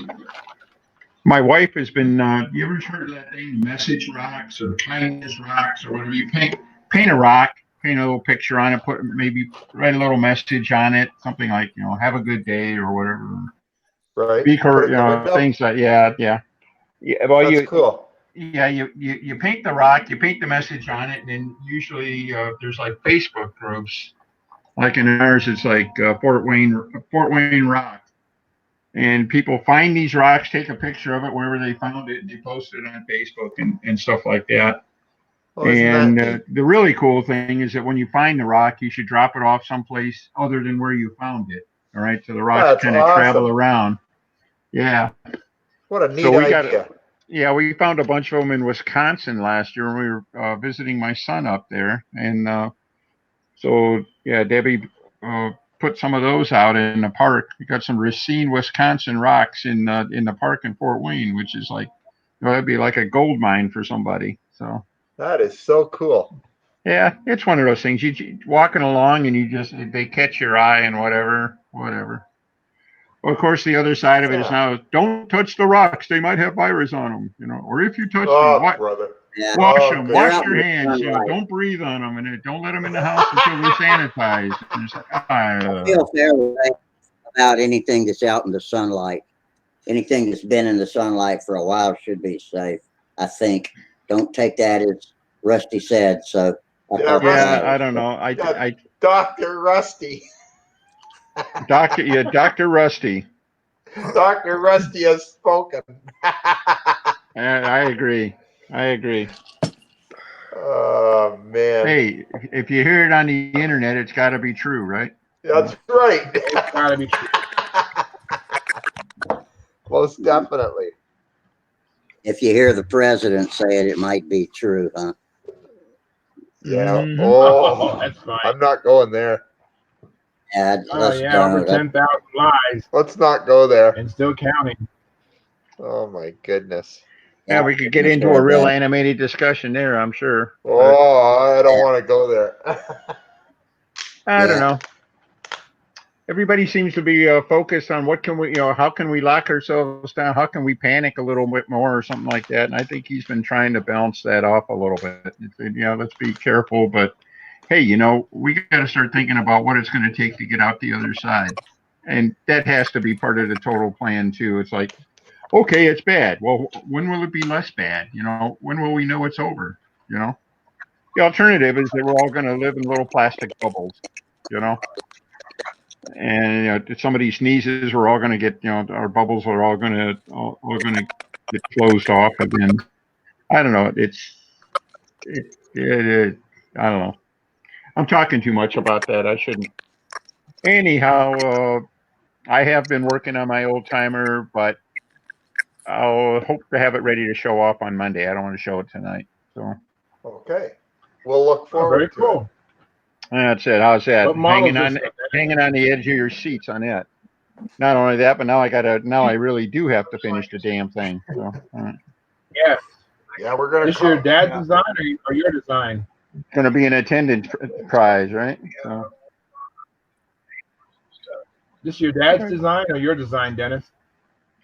Well, actually, it's a little. It's sort of mine. It's just the Brodak Viking, and I read the original Brodak Viking kit. Was designed with a plank leading edge, and it wasn't supposed to have that.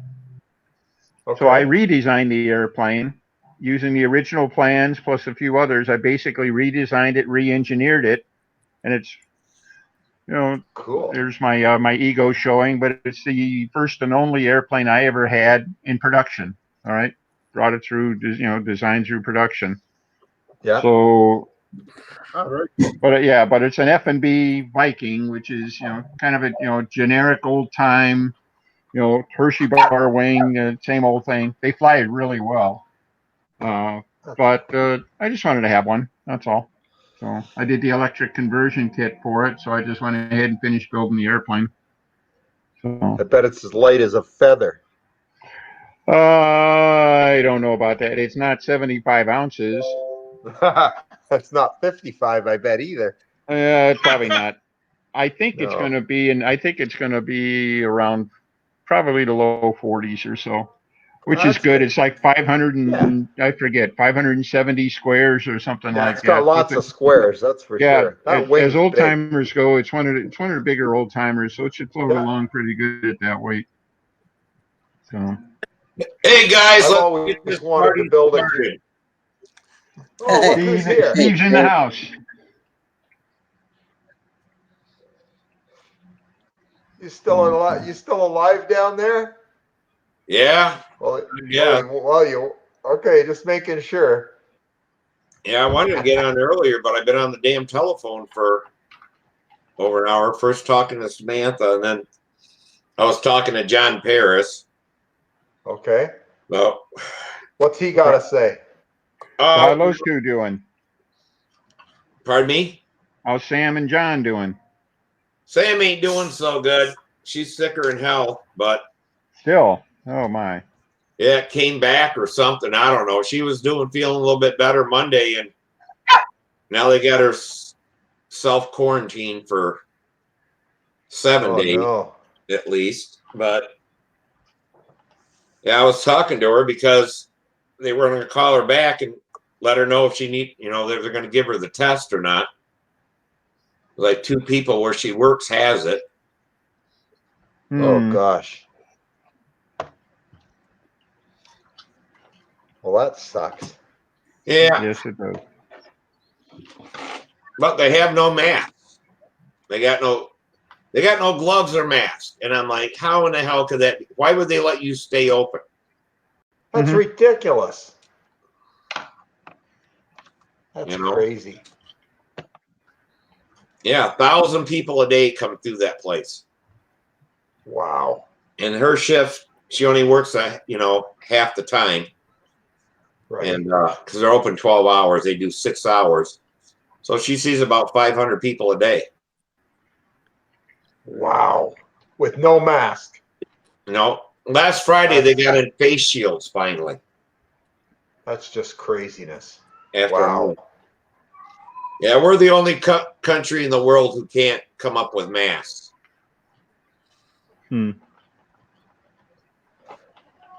But I think she'll be okay. It's like she had some kind of a relapse. I don't know why. She's just starting to feel better.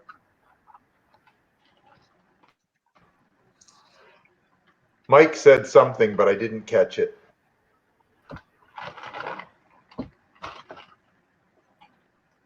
Something's wrong with your sound, Mike. He's froze up. Yeah, he's froze. No, he's moving. Oh, he's gone. But I think she'll be fine. It just pisses me off. And now that Dennis, she got can you hear me? quarantined, both of her roommates can't work anymore. So Can you hear me? I'm trying to talk to my camera off. Can you hear me? yeah, I can hear you. Barely. Your volume's kind of low.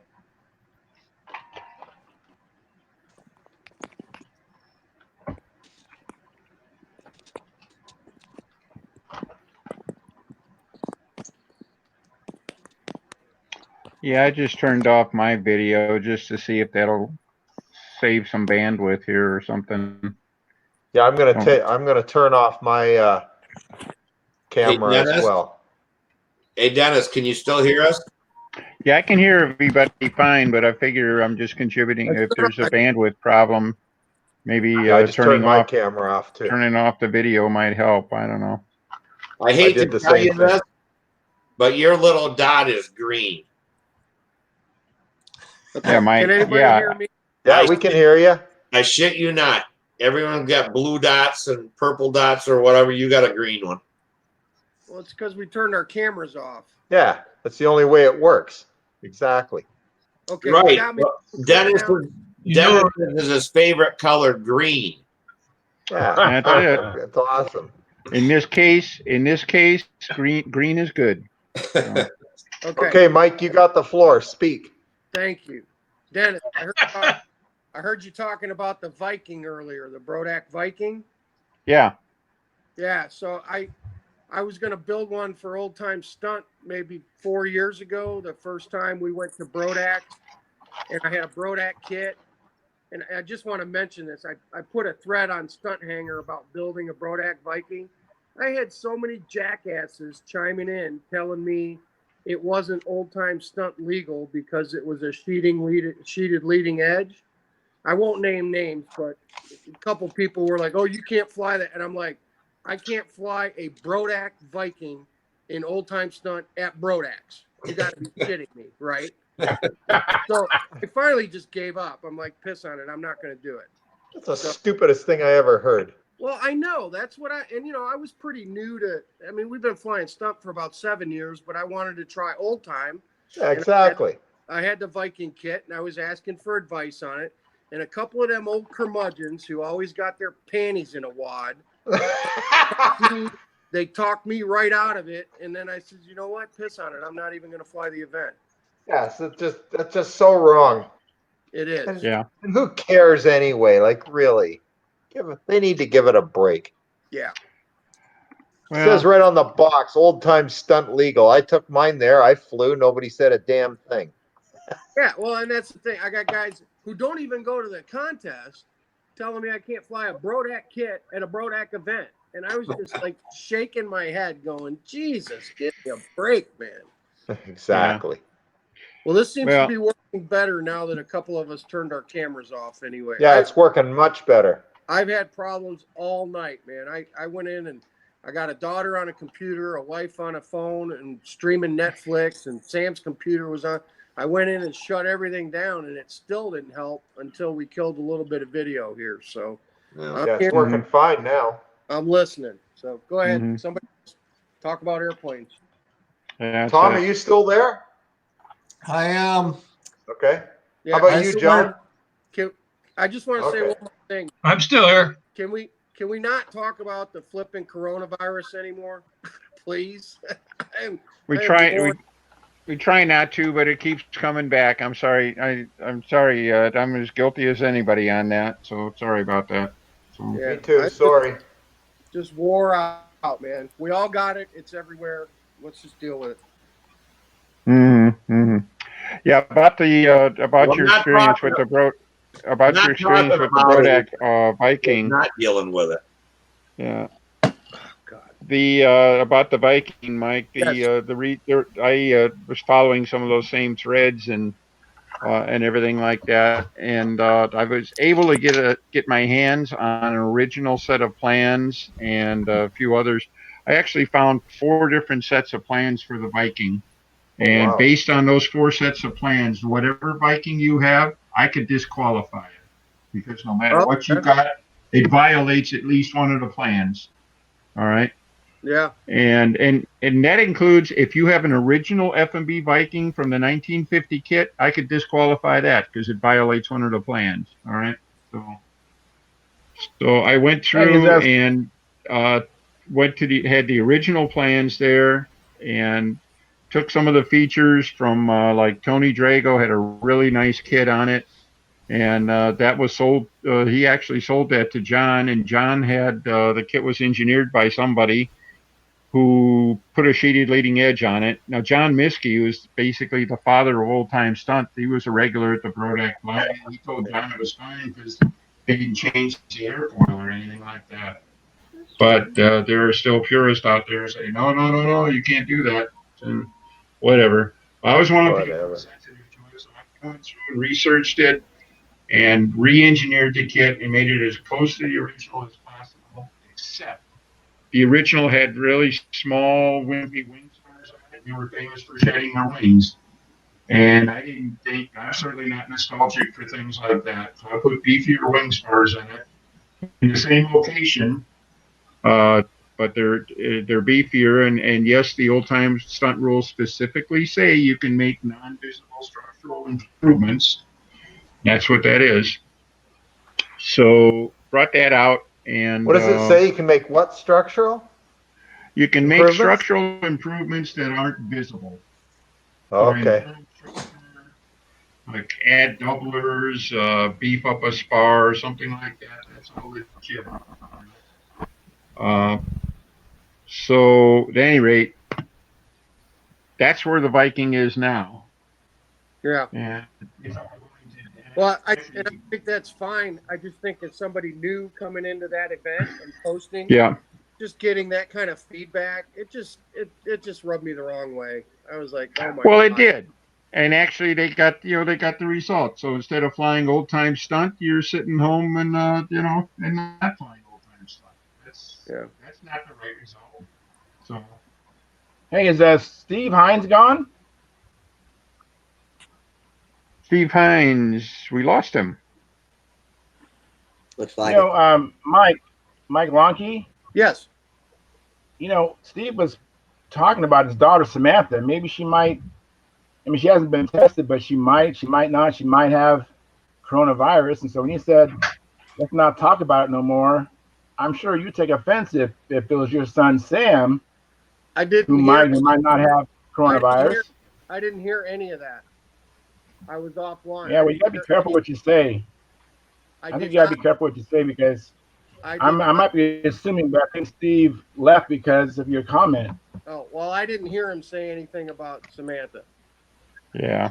I was having Yeah, connectivity. he is talking about Samantha, and she has to quarantine herself, and he's not sure what's going on with her, and so maybe you might, if you have Steve's phone number, you might want to give him a call. Maybe. I don't know.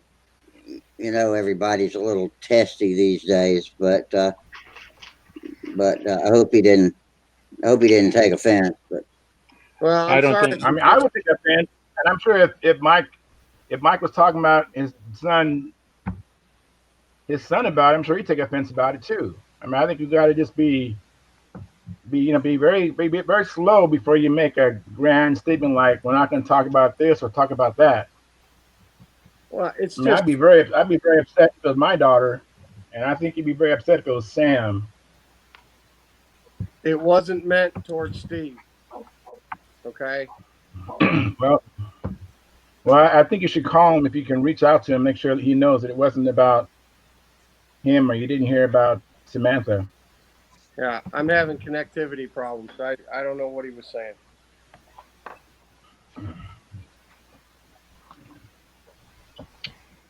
That's But I think we should leave the unfortunate. hosting to Rusty. I mean, Rusty is the host of the show. I think we should let him do that stuff. The boy, I'm trying to figure out. I think I have Steve's number here. So something. Could be. He said he was talking. Steve also said he'd been talking on the phone and stuff. Maybe he just had to go back to somebody. I don't know. maybe I'm not going to call him right now. I do have his number, but I'll check on him after the show or tomorrow. But I'm not going to call him right now.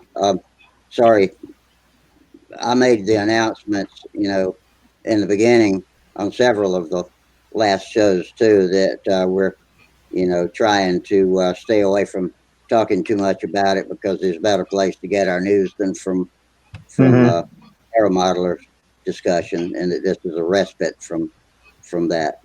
So if I hadn't made it clear, and everybody I know doesn't hear my opening statements when I start to show up, but that's the best I can do right now.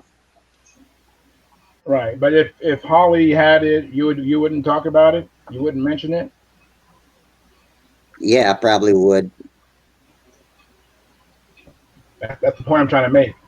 Yeah, I And Charles, understand that. she did not. I'd mention it in short, but I'm not gonna.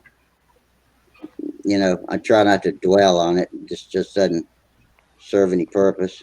Got to understand. I'm trying to juggle about 5 things over on the chat side right now too that are just driving me nuts. So I'm sorry if I don't have your full attention all the time either. I think it's best for us to just drop it at this point and let's go on with the discussions about model airplanes and modeling. Because we're dragging it out now, and it's almost as bad as as Mhm. let's go on. Okay. Okay, John, I was going to ask you if you'd ever get a chance to post that Challenger, was it? The combat plane? You know, I didn't. Uh, I didn't post it because I'm drawing it for Walter Umland, and so I don't want to post it on the forum or anything unless he gives me permission to do it. But I can, I don't mind showing it here because it's showing it here. It's not like being posted over there. If I posted it as a PDF, it's Yeah. there. People can download it and use it to build. And I know that that's probably not what Walter would want. Mm-hmm. Okay. But it's coming along real good. Okay. So what about the other? Were I'm you able just about to the to? point. What about the Vanguard? Have you figured out if that electric kit's going to work for it or not? No, I haven't. I've been putting my time on the Challenger. I Yeah. think though, because the fuselage on the Vanguard is 3.5 inches wide, and it's going to create a problem with that narrow. It's narrow. It's 2 inches wide or two and a Hmm. quarter, I think, with the outside Yeah. dimensions. Yeah. I may be able to build an inner fuselage type thing to put it in there and use it that way. I could probably do that. Okay. But I'm also waiting for your nephew's setup to get here from Okie Air. I haven't heard Hmm. anything from him. It might be that he has, because I asked for one that was 2.5 inches wide, which was the widest one that they had listed. So we'll see on that. I hope to get it soon. Mm-hmm. Mm-hmm. Yeah. What interests me is he has that entry around the spinner just the way I like it. Mm-hmm. I wish he would build one that I could use that 3.5 inch wide fuselage because that would be really super. Mm-hmm. Well, if you can't get it And from Russell for whatever reason, let me know. All right. I know What? people. I'll let it go all from right, there. All right. all right, Uh, I'll do that. Maybe we can talk to each other. I ought to give you Yeah. my phone number on the. Yeah. Yeah. Um, Okay. We'll do that. all right. I'm anxious to get it going. Where I've been looking at landing gear, fiberglass landing gear from China, trying to figure out millimeters to inches. But yeah, I've gotten fiberglass landing gear from a company I think either in Ohio or Iowa, one of the two. I think it was Ohio though, and that worked out real well on another plane that I built. So I'm I starting to got it. gather stuff together. I ordered from Oak Gear. I ordered the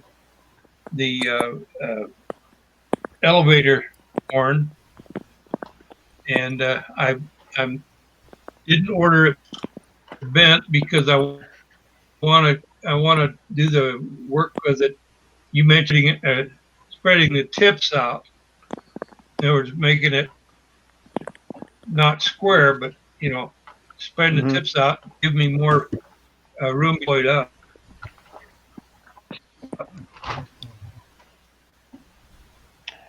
Yeah. Yeah, That might help.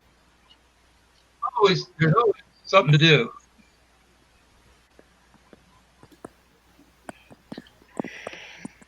Yep. Didn't mean to cut you off there, Dennis. No, no, you're doing fine. The I don't know, just wondering like say I had so many things planned going to Brodak. I was planning on cleaning out all the half-built airplanes I had. I was going to like finish them off, or at least finish them off to a kind of a medium, if you will, build or something like that. I was planning on unloading a bunch of airframes, for the sole purpose of creating room in my workshop. All right. And I don't know if I'll get a chance to do that or not now. I'm going to try to donate a couple of them to Well, I know the beginner event at the Nats, but we're not absolutely certain about that either. Although I think that'll happen. So I know where you could probably unload an electrified little Ellie. Probably could find a home for that. Well, I kind of have to finish that one. That's kind of mandatory. I finish that because yours is little L. Mine is going to be Miss Ellie, for my granddaughter. All right.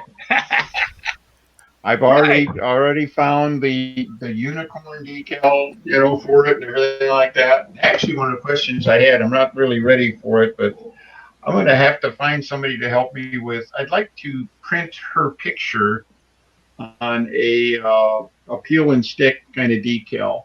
You know what I mean? I'd like to print a picture of her and put it on the airplane, like on a fin or something like that. I think it's just an inkjet on. I think they make the right material. It's not too big a stretch or anything like that. But I flat never done it myself. So. Have any of you guys done that? There's lots of guys hanging around the farm that have done it. No, I haven't done it, but I'm interested in doing that. That's it. That decal paper you're talking about? You go buy the paper. Yeah, you go buy the paper, and you put it in your printer, and you print it onto the paper, and there you have your decal. Now, if it's a slide type decal, you have to coat it with a couple of fine coats of clear dope over it, just to protect it, so that it doesn't get washed away by the fuel, because the inkjet will run if you get it wet. So it sounds like you should do that even if it's a peel and stick, you need to clear coat it then, correct? Yeah, I would think so. And you got to watch most of the paper you get is clear. You can also get it in white if you have to have white in your whatever you're making a decal of. You can get the white one and use that. So I was thinking maybe the fellow there. What's his handle there? He does. Everybody gives him a bad time. Aviajet. Yeah. I've never seen it. I've never heard of him printing stuff. I know he does a lot of cut vinyl. He's done some really nice vinyl for me. In fact, I gotta ask him, get a shopping list together and get a bunch more for him. But he's done really nice jobs with vinyl lettering for me. I've been tickled to death with everything he's ever sent me. So. Yeah, I've been told he's pretty good at it. I've been happy with everything I've gotten from him. He does stencils and lettering and pretty much any kind of pattern you can give him. But I'm never quite understand what it is that he wants as far as file size and file types when you send him an electronic file is. And so I finally ended up drawing him a picture of what I wanted, showing him the measurements, and he made it out of that, and it worked out fine. Yeah, I think he does stuff in Adobe.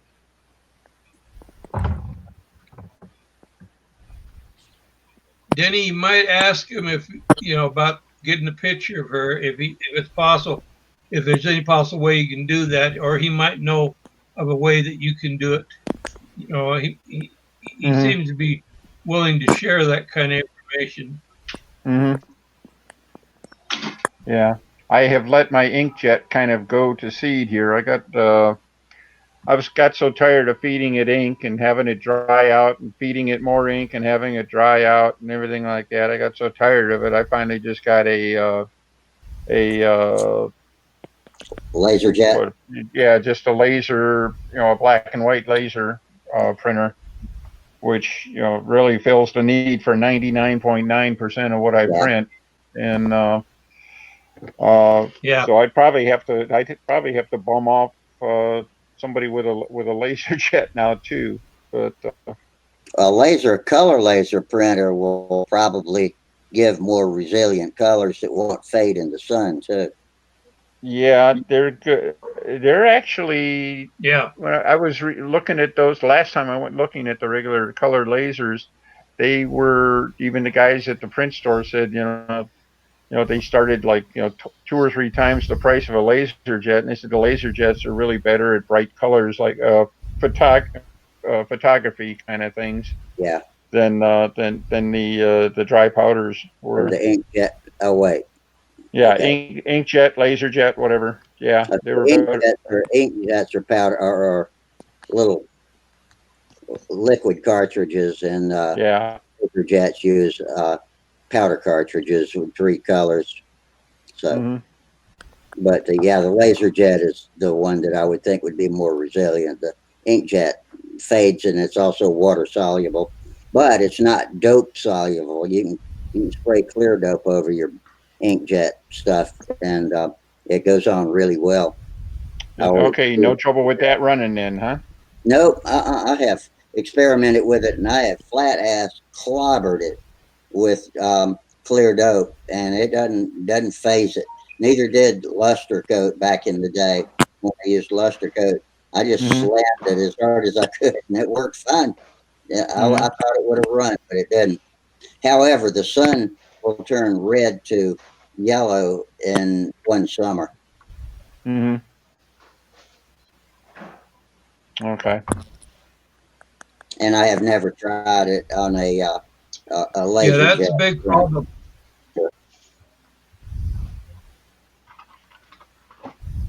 I wish I could afford a laser jet printer, but I've never tried decals made with a laser jet. And this paper that I get from testers is strictly for inkjet. It's not made for laser jet, and it would probably melt in the fuser because it goes through Hmm. hot fuser rollers to affix the toner to the paper. Hmm. I guess that's the way they still do it. You're It's the way they talking did it about back when I printers. was in the business, anyway. Talking about printers, I had to go over to I had the Vanguard printed out full size, and I was just absolutely amazed at the printer. I take it to my engineering house where a lot of the custom drawings are printed for architects and civil engineers and all that. Well, anyway, this printer, as fast as that paper rolled off of there, it rolled off a 60-inch long print in less than 15 seconds. I couldn't believe it. Wow. I said, I'd love to have something like that. And he said, it'll only cost you $3,000 or $4,000. Fast. Yeah, I'm afraid I don't do quite enough printing to justify that. But, oh well. They think the thing is that those are color printers, and I don't believe that they're inkjets. And so what I'm suggesting is if you've got a house that does the engineering prints for like architects and civil engineers and that, if you can find one, and they may have these color printers for that. I mean, I've seen the work they do. It looks like a photograph, and you might check with them. It might be exactly what you want, and it might not fade. Mm-hmm. Okay. The print shop I go to does a lot of different media, different stuff. I bet they can do that. Okay. That sounds good. Yeah. Actually, I was even wondering if there was a way that the only prints I get made up anymore be off a laser, off a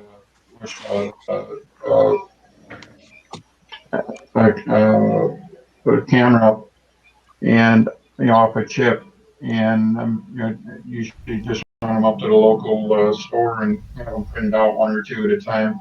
Just wondering if those folks can do what I'm talking. Maybe hand them a piece of paper and say, "Can you make your machine print on this medium?" And yes, I promise it won't screw up your machine.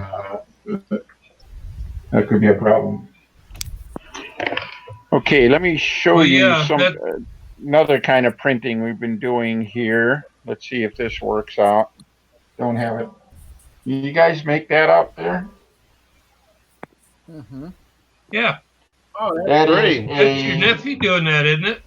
yeah, it's my nephew doing that. That's a so-called no-cal indoor scale free flight.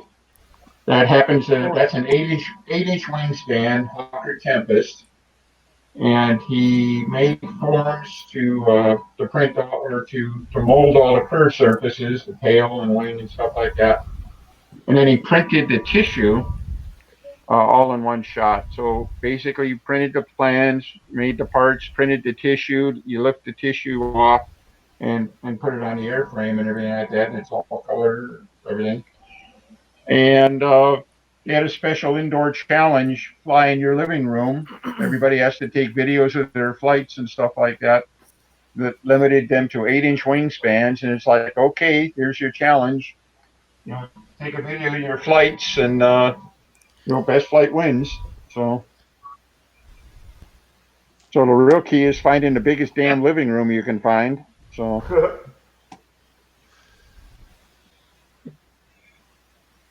It's an interesting thought, on an electric airplane where you're not worried about slime all over it.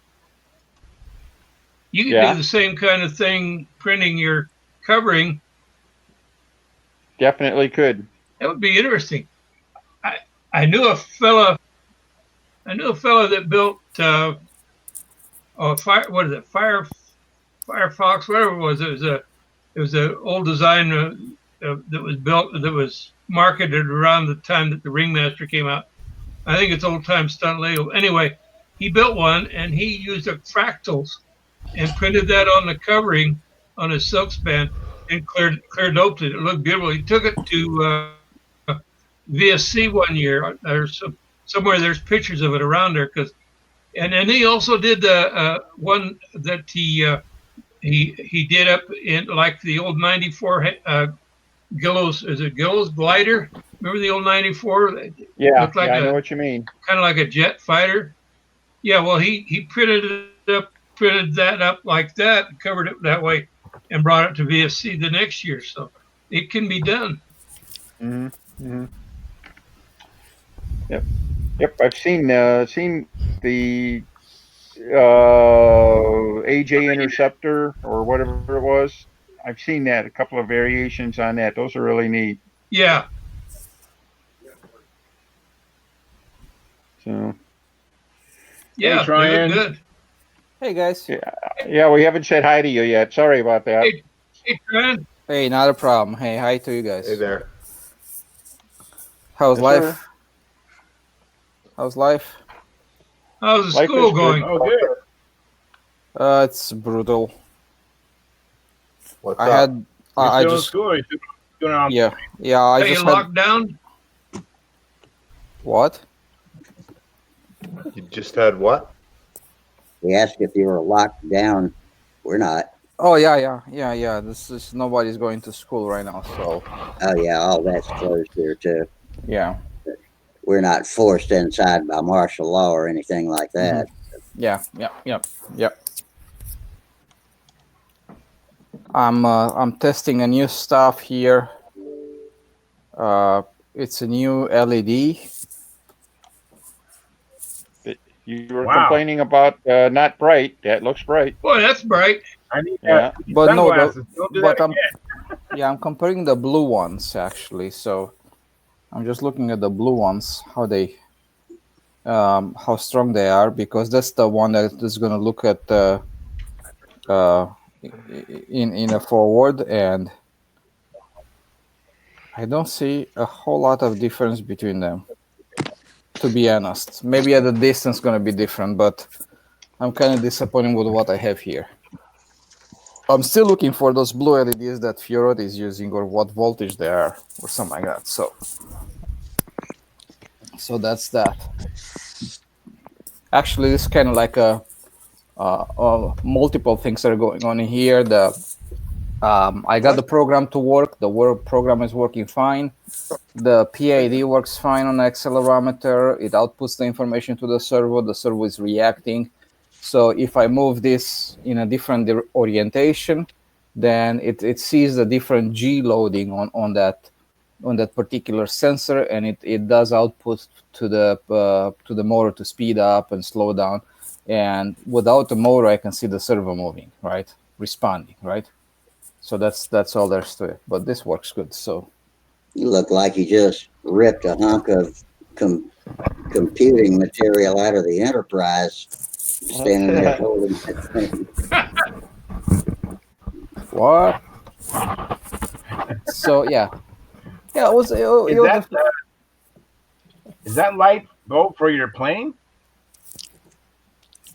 Yeah, actually, there are several lights over there, because I want to make the red blinking lights, one on top, one underneath. They kind of go blink, blink, blink, blink, blink like that.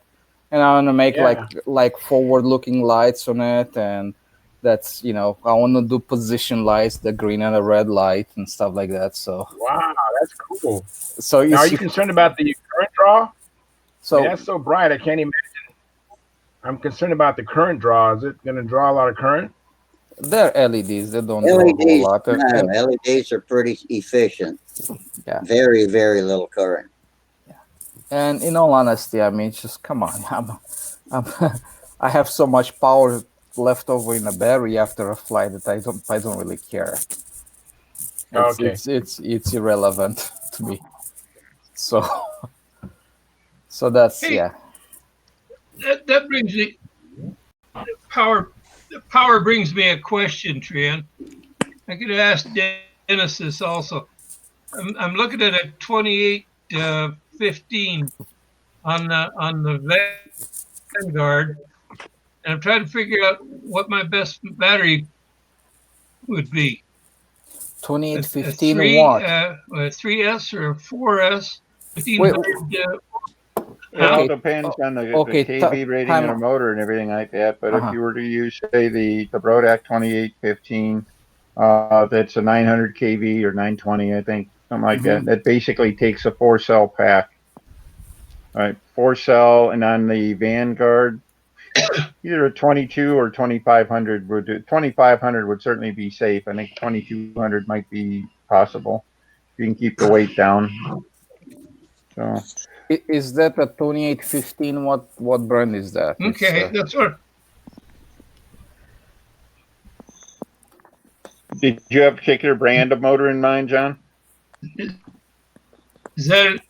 What brand is Brodak using? Is that an Aero one? Yeah, they use the Aero Winds now. And the neat thing about the Aero Winds is that the 28 motors are actually they're actually 30s. They're slightly larger in diameter, so they're a little torqueier. So they behave like they're bigger than they really are, which means they use a little less current and turn a little more prop. What's the outer diameter and overall length on those motors? Do you know? They're 39 millimeters outside, as opposed to like 35 or 36 for most of the motors. And how long? The external, boy, I'd have to go back and check. The magnets are 15 millimeters long, so they're it would be a 36, 35, 36 millimeter outside dimension. 30 would be like a 35, 36 normal motors. These would be like 39, 36s. Oh, that makes sense?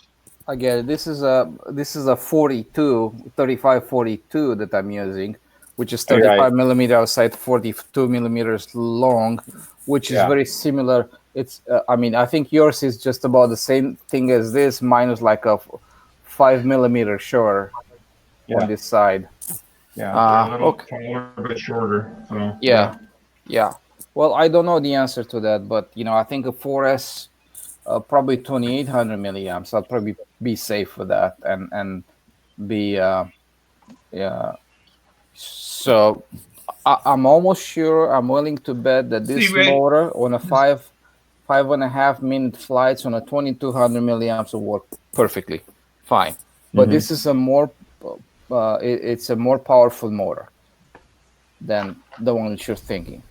Now think about it. Like if you go, yeah. Okay, so let's.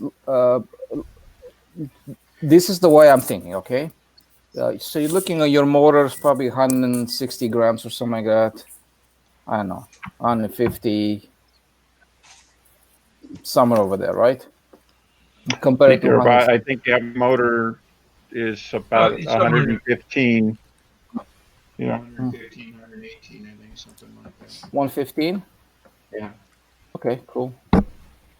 Hour. Your point's well taken. The slightly, frankly, I would start with a 2815, and I wouldn't break my heart at all if I had to use a 2820, for extra nose weight or something like that, because Yeah. I think we're trying to go with this, and I agree completely. Is that use the biggest motor you can that'll bounce the airplane. All right. Yeah. And because that motor is going to use the smallest battery. It's going to run the coolest. It's going to use the least amount of current and everything like that. So, yeah, we talk about powering up and everything like that. When you put an electric motor, when you put a bigger motor in, power goes down because you're using less current, to do the same amount of work. So. Yeah. So this is what I'm thinking here. I'm looking at Thunder Power 2800 milliamps and the other one is 2800 milliamps. Is this 5C? Oh, I got the wrong one. My bad. I'm just trying to do a quick and dirty here. 3S. I need a 4S. 4S here.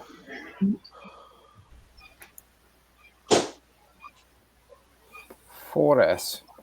Okay, from 234. So long story short, if you go from 2200 milliamps to 2800 milliamps, you're looking at about 39, let's say 40 grams difference, right? We're talking about 40 grams difference, right? And now because the motor is smaller, it's going to use much more amperage than a bigger motor, right? So what's it going to have? A smaller motor, right? More amperage, then you need a slightly bigger ESC, which is going to add some weight over there, right? So you save the money, you save the weight on the motor side, but you add it on the ESC, and you add another 40 grams on the battery side. So by saving a little bit of weight on the motor side, you just added close to, I'd be guessing about 50 grams on the battery side, right? And battery plus the ESC side. As you go up in ESC size, a 30 amp ESC versus 60 amp ESC, it's about the same amount, about 30 grams between them, right? So I'm assuming certain things here. So you use a small motor, and what do? You use a bigger ESC. You ask a lot more draw from the battery, which creates heat in the whole system, and then you're losing that's lost energy. Heat is lost energy. It's energy that doesn't go in a motor, in a propeller, in a forward movement, technically, right? So what I used here on the twister, which is probably very similar to your size, it's this 42. This motor, it's a 3542, which is 35 millimeter in diameter, 42 millimeter long. So it's about 167 grams. It's somewhere just below the axis size, the axis that Igor is using on his planes, right? It's just below that. But it seems like I'm willing to bet this motor on a 2200 milliamps are gonna run very easily. It doesn't even warm up. It's no heat loss whatsoever. You can use a smaller ESC, which is a lot less expensive. And yeah, 60 size ESC, it's $50 or something like that. And pretty much amp for amp is like $1 amp, right? On ESCs. You get a 35 amp ESC, it's about $35. You get a 60 amp ESC, it's about $60. So I don't know. I'd spend $2 on a motor. So what you're saying then? So what you're saying then is as it might behoove me to look 3520 or something along that line. Yeah, 3520, 35 or 3540. Yeah, this is 3542. And that'd be. But that's measured from the outside. Okay. Outside things, Now, if I was, give me a second, please. All right.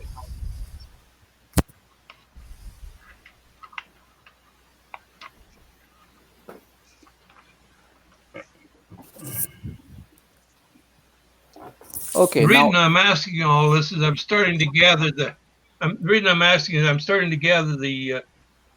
stuff together to put into the Vanguard and get ready to build it. Mm-hmm. So I'm trying to, get lined up ahead of time so I know what I'm doing. Okay, so here's what this motor will be in Cobra dimensions, stuff like that. I'm looking at the stator inside here. It's about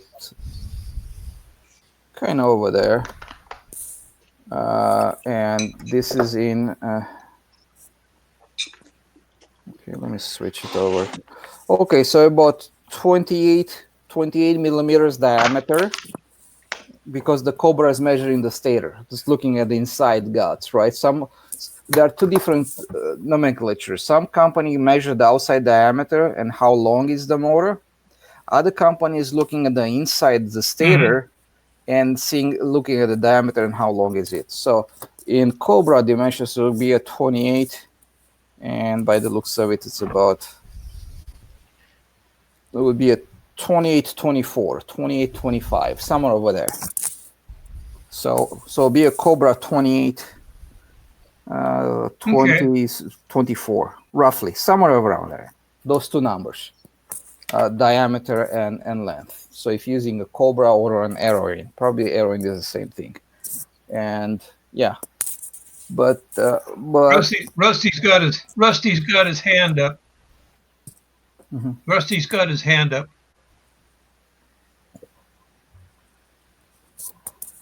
No sound, Rusty. No sound, Rusty. No sound. I know. Mic helps. Okay, I probably now do I have sound okay. now? That was a palm plant to the head that you saw. It's just everything's turning on and off. It was my camera a while ago. Now my mic keeps turning off.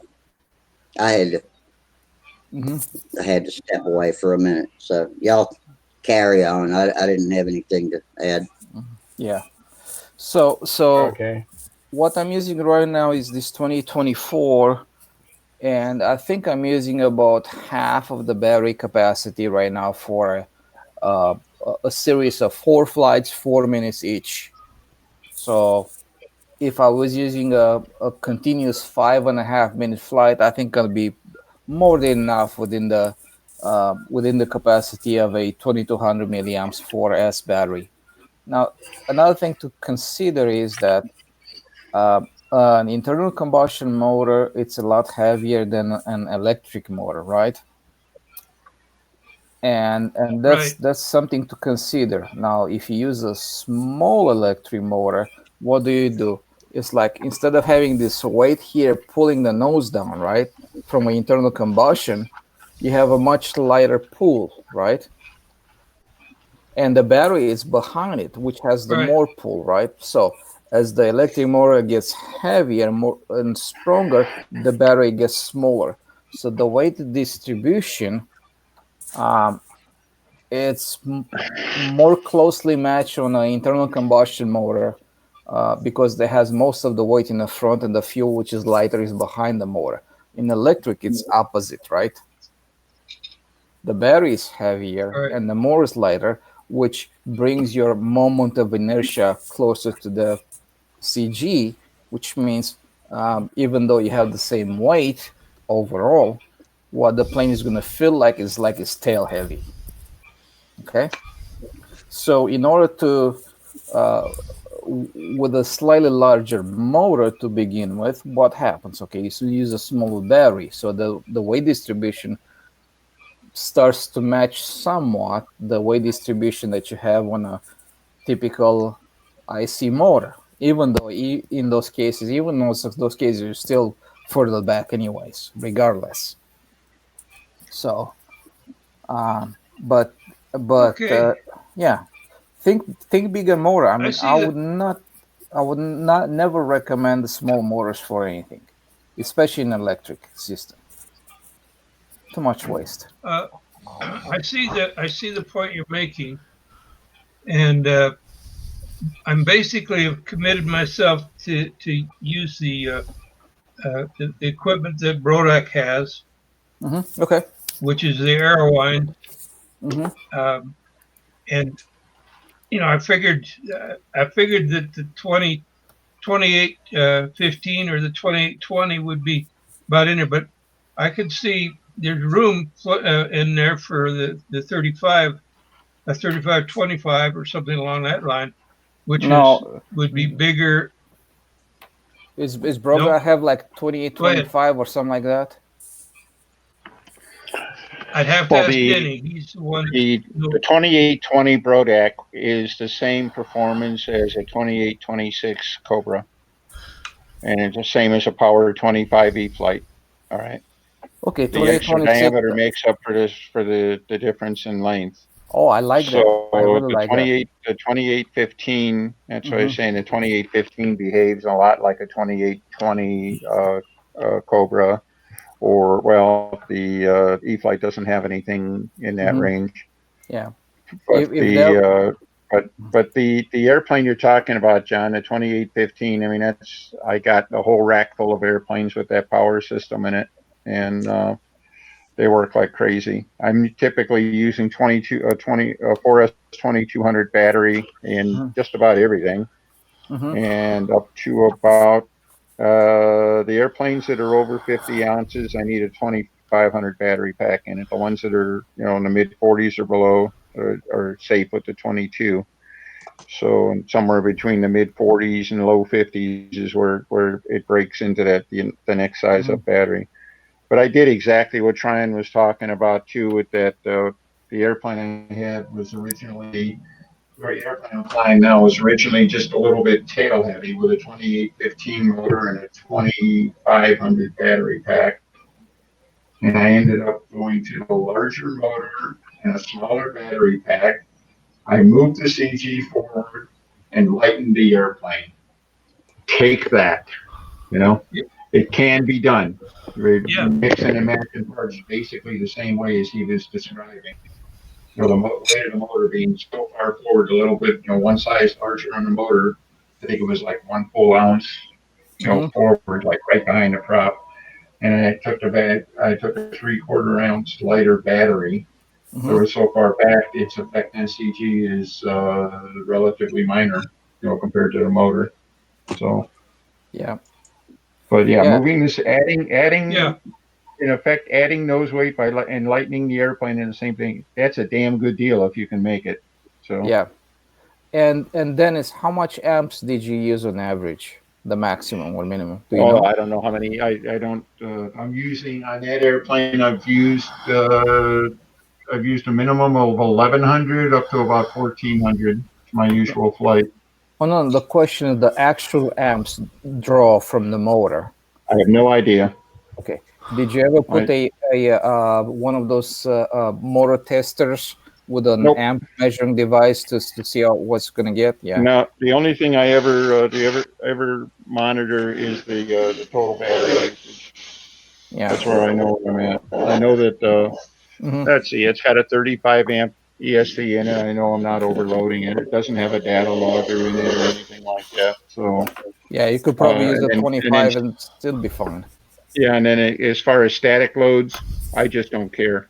You know, the load on the ground, it doesn't mean anything to me.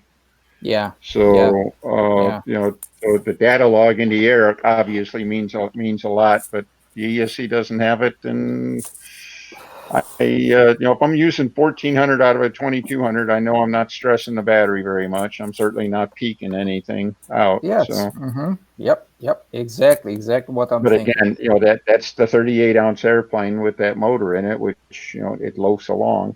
So Yeah. So John, it's just a matter of robbing Peter to pay Paul, right? As the motor gets heavier, the battery is Yeah. gonna get lighter. Okay. As the motor gets Yeah. lighter, the battery gets heavier, but not only just the battery. If the motor gets lighter, the battery gets heavier and the ESC gets heavier at the same time. Plus, you need thicker wires to transport all that. Now, as the motor gets Right. lighter, the battery gets heavier, the ESC gets heavier, the wire gets thicker, which is extra weight in the wires as well.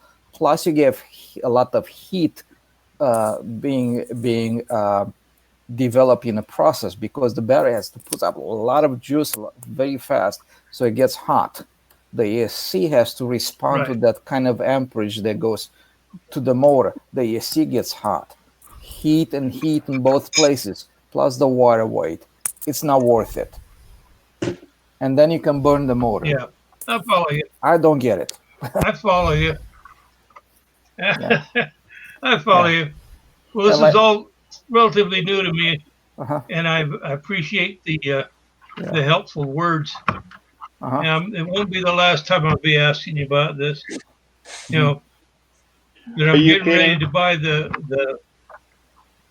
Yeah. I'm getting ready to buy the motor and Uh-huh. all of that, and the battery and Yeah. the ES, all of that stuff. You Yeah. know, Put Hey, you're I've got a battery charger. Okay. Yeah. Yeah. Dennis, I like what Dennis said about the Brodak, that they moved in a slightly different direction. Is that they went in a little bit larger diameter and a little bit less overall length on that, on the stator, right? Which is right. equivalent to the 2024, and I love the idea. Yeah. Actually, ideally for, I think for our purposes, a stunt motor for a 60 size plane would be, in my opinion, say if you're running a 6S battery, would be a 50 millimeter outside diameter and about 35 or 50-30, like a 50-30 motor. With a lot Yeah. bigger diameter, a little bit less, and say about 600 kV, somewhere over there. Who's Yeah. snoring? The extra diameter is definitely a good idea, and I found a small company. Heck, they were barely had a presence. I actually found them through one of the contacts I was working with, one of the Chinese contacts I was working with for Brodak. They had a 3510 motor. That's inside dimensions. Instead of a 3515 or 3520 like Cobra has, or Brodak has 3520. They had a 3510, so it was one. In effect, it was like equivalent to like a 2815 or 2820 or something like that. The extra diameter is just well, diameter is torque. It's as simple as that. Yes. And in an outrunner, of course, the reason we run outrunners instead of inrunners is because that diameter generates torque, which generates constant speed, and a lot of power, no stressing out, no labor, if you will, to get the job done. And I've got those motors flying in a couple of airplanes. I really like them, but I can't get any more of them. So it's kind of crazy. Yeah, I But found. I agree with you completely on the next frame size up. That's what, a 42 external right now. If we could go to I think a 50 is the next one after that, isn't it? After the 42 outside diameter. Yeah, 42, then it goes to 50. Yeah, Yeah. I'm right on there with you. But I'll bet you could use something like about a 5010 to replace a 50. 50 to replace the 35 15 or 35 20. So It's a I don't know. 50-30. I think it's a 50-30 will replace it. I think And you break that even in sounds about weight. right. Yeah, you break even in weight over there with a 50-30. Yep. And um, uh, I look for a 50-30 out runner, and actually I found one that was like 700 something kV. Um, so it was pretty nice, you know. Uh, but yeah, it's a Chinese made, but they're very rare. They are very rare. The ones I've been able to find some. I was actually looking at some really big motors. I found from some of the drone sites. They had I think it was a 7210. All right, and it was like I want to say a 24 pole design instead of a 12 pole. All right. So what that should turn into is outstanding modulation, speed modulation.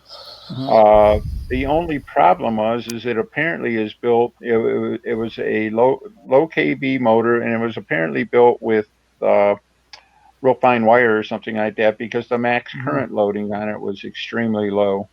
Yeah. That would be strictly winding size would generate that, isn't it? Yeah. So Yeah, that's what I found out. The same thing as when you go yeah, in a 50 diameter, the kV drops down by quite a bit. right.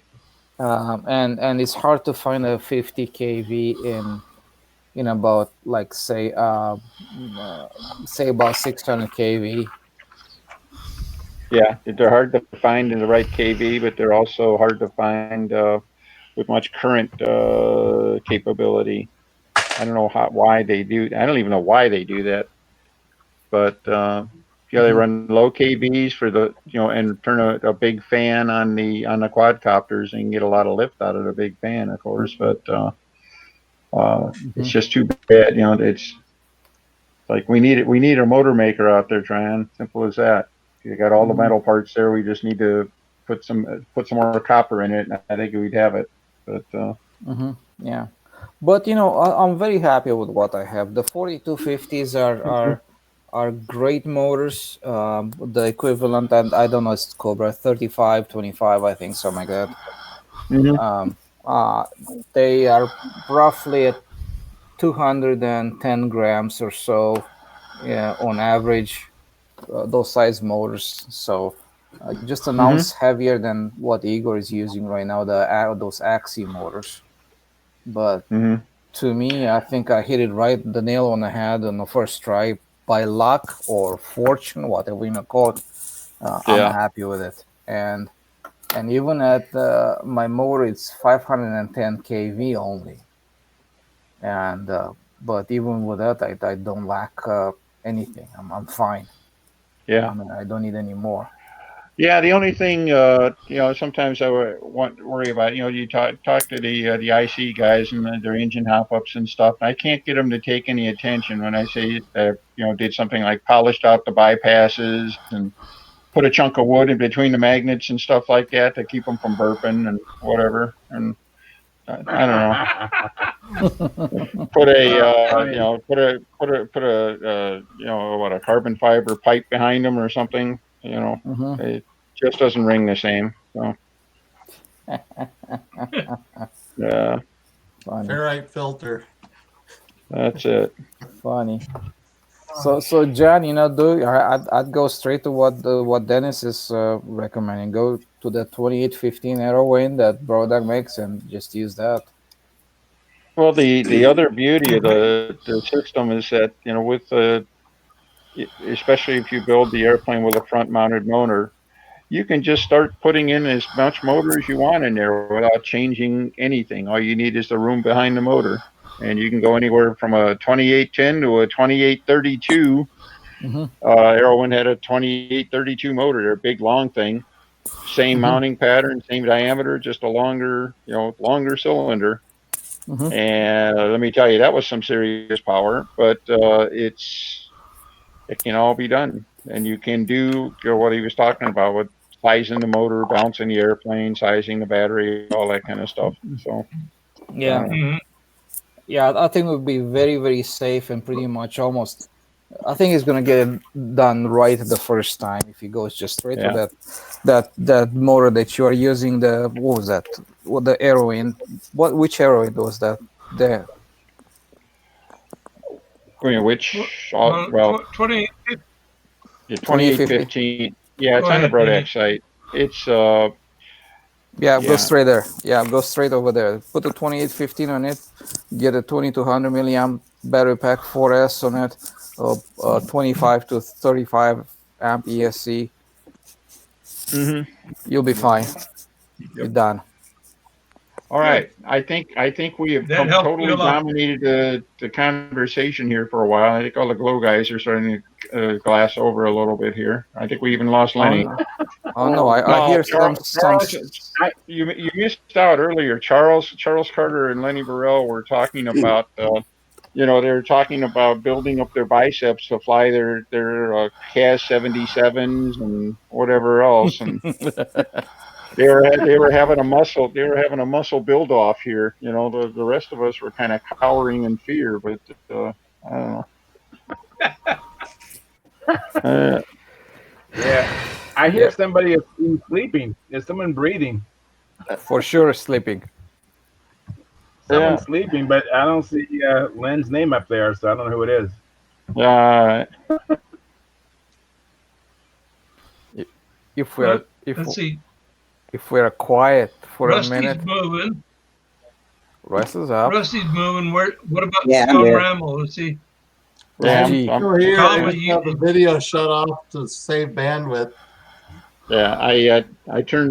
turned my camera off there for a minute too for the same reason. So anyhow, I'm still here.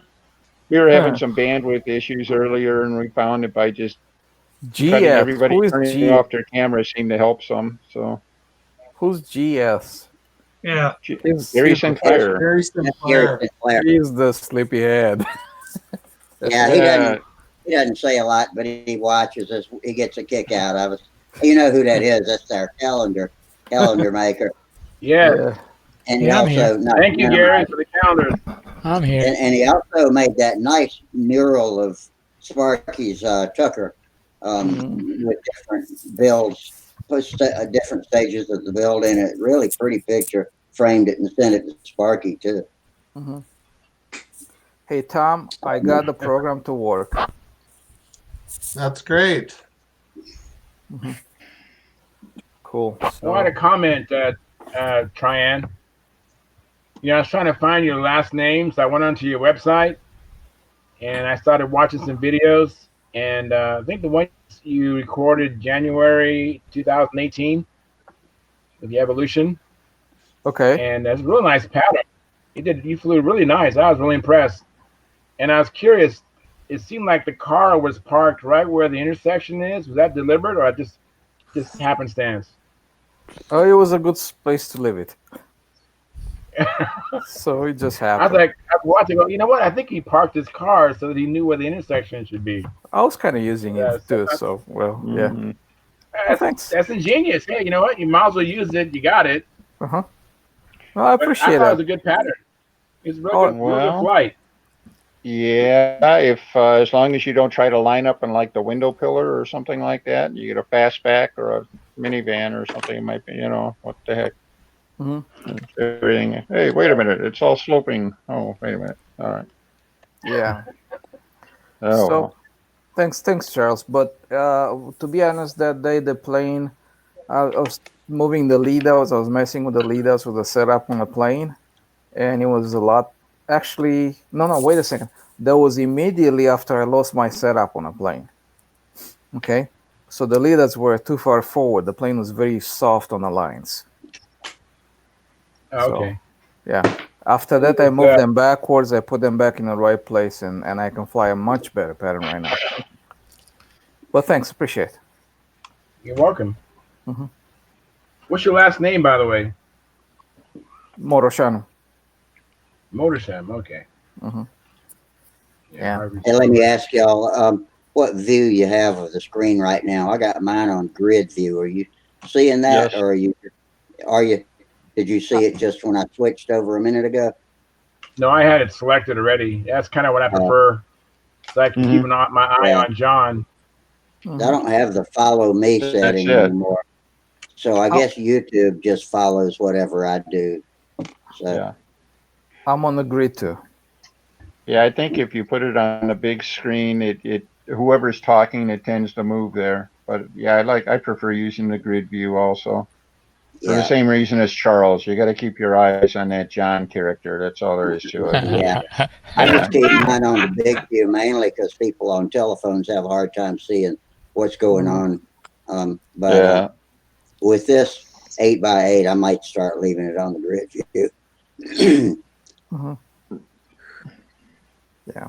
It 8x8's got as many irritating little quirks as Jitsi did. Yeah. Well, it's basically the same thing, isn't it? You come right down It to it. is, but I thought it had higher quality servers and software at first. I'm not so sure. At least it's got servers that work and connect us. Jitsi couldn't say the same. They can't even get us a connection. So that's an improvement. Tom, did you see the build that I mean, I guess Charles, maybe he watched some of those videos when I was building the glider. But I had a video over there when I was building the glider and some techniques that I used to make the wing itself. In particular, I had some blades that were set on a flat table that I just made it like a frame, right? And then I set the skin, the lower skin, on top of them with double stick tape. And after that, I just put the ribs right on top of it. Boom, boom, boom, build it up. I thought it was pretty nice way to build a wing for a glider. Anyways, Yeah, I I didn't didn't see see that, any but of I'll that. check it out. Sounds like a good idea. yeah. But that's where I kind of came up with the idea of making some taller legs underneath the ribs and put the plants right on the and actually don't even have a plan, have like a footprint kind of idea, just the footprints where the ribs go, right? So you have rib number, you take these plants, you just lightly mist it with a 3M77 over a flat table of MDF. So you have these footprints, and you take your ribs and align them with the footprints, and just glue them right over their vertical, right on the top of that piece of MDF, right? So now they're all vertical, geodesic, whatever you want to have, right? It can be straight, can be geodesic, can be anything.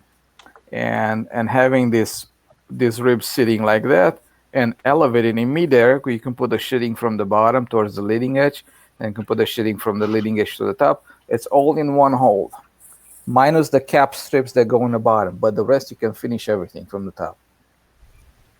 So I thought that might be a nice. I've actually done something like that, Tran, with the Pathfinder LE. We've got it built up. The wing is basically standing up. It has tabs on the ribs that hold it up off. You can do exactly what you're talking about. The way Awesome. we did it, built a very nice straight wing out of it that way. Yeah, that's a Didn't super have to idea. move it around. Now, Yeah. now, in addition to that, if you can put the leading edge from the bottom, so you have put it tall enough, put it high enough, so you have access to the leading edge, so you can put your leading edge in at the same time, and you plan that ahead, I think that's even a double bonus, I call it. Well, I believe the way we did it, we didn't get the whole leading edge underneath.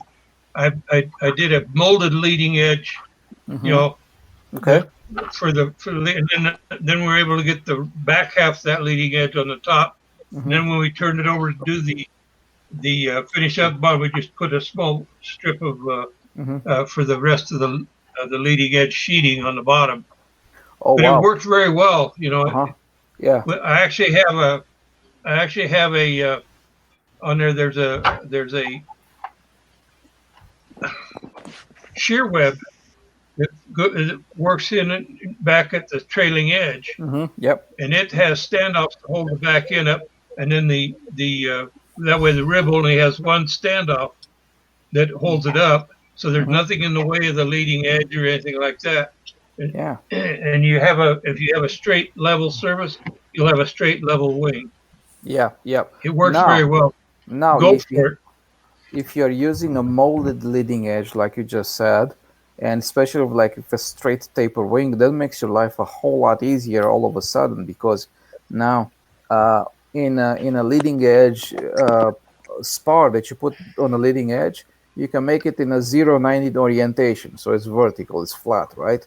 So now you can get with the leading edge all the way around, top to bottom, put a piece of rubber band around it, just pull it back, and it's going to hold everything in Yep. position.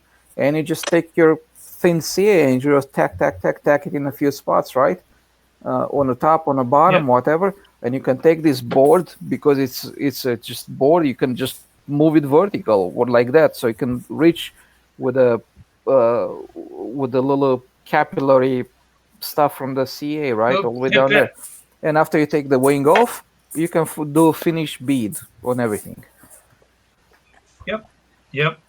Yeah. It works really good, and you can get a light wing that way if you like Mm-hmm. Sparky says, watch the lumber you put in, Mm-hmm. but Yeah. you use less wood and you get a lighter wing. Mm-hmm. Yeah. Yep. You know, I have a really nice millennial wing type jig that I got years ago. It works beautifully, Mm-hmm. and I've got a tube jig, and that works really good. But this setup using the flat piece like you're talking about, and the standoffs on the ribs and the shear webs and things like that, it is so much better because there's nothing in your way, Yeah. on You either don't. end. You don't need rods. You don't need any of that complication stuff like that. You can do a whole wing in one shot, not just half a panel. Yep. I mean, Yep. well, It's the closest thing. I mean, the using Bob Hunt's Lost Foam wing setup, Mhm. Gives you a bed to build it in, which supports the wing. Mhm. What we're doing is taking a balsa wing Mm-hmm. without going through the foam Mm-hmm. and setting it on standoffs and creating its own Mm-hmm. cradle to sit in. Yeah. It doesn't have a cradle, but it has a support at each Yeah. rib.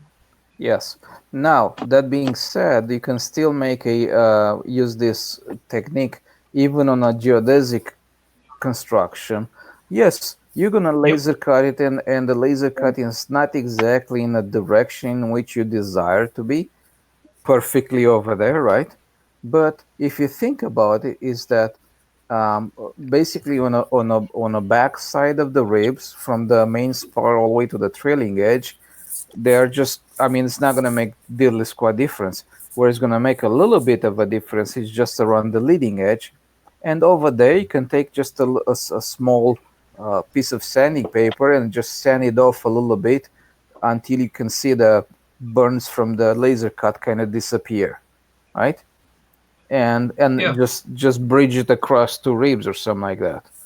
Uh, but I don't think Well, if you that's not even necessary at all, because if you have a little bit of a gap or if it's not have a perfect joint over there, really doesn't make anything. Those ribs on the leading edge just hold the shape of the leading edge balsa wood. That's about it. They don't provide so much strength. Now, if you have the spar is what provides the most of the strength, and torsionally, it's the sheeting on the leading edge, and that's the tube construction basically. And if you have a little bit of imperfection over there, it doesn't mean. The wing on the Sakatumi is worn truss or geodesic, whichever word. Worn truss is probably more accurate. Yeah. But and that was built with tabs hold it off as well. And once you've built a wing using that system, it becomes real easy to do it on the next one. The first one you might fret a little bit. Mike Lodke said he had a bit of a challenge on that wing at first. Excuse me, but it's very capable to be very easily capable to do it with the computer programs we have today. I use CompuFoil, and I mean I actually designed an egg crate rib setup for an elliptical wing. Just because I wanted to see if I could do it, and that's about the toughest pattern I could think to do it with. But I'm talking about 1.5-inch squares, with the ribs intersecting in 3 or 4 places, like the old some of the old free flight wings were built that way. Some Goldberg had one in particular that was a crate construction. Yeah. Somebody told me you didn't need to have a spar in those, but it's kind of like the British bomber, the Lancaster, that was built that way. Everything was interlocking and trussed up that way.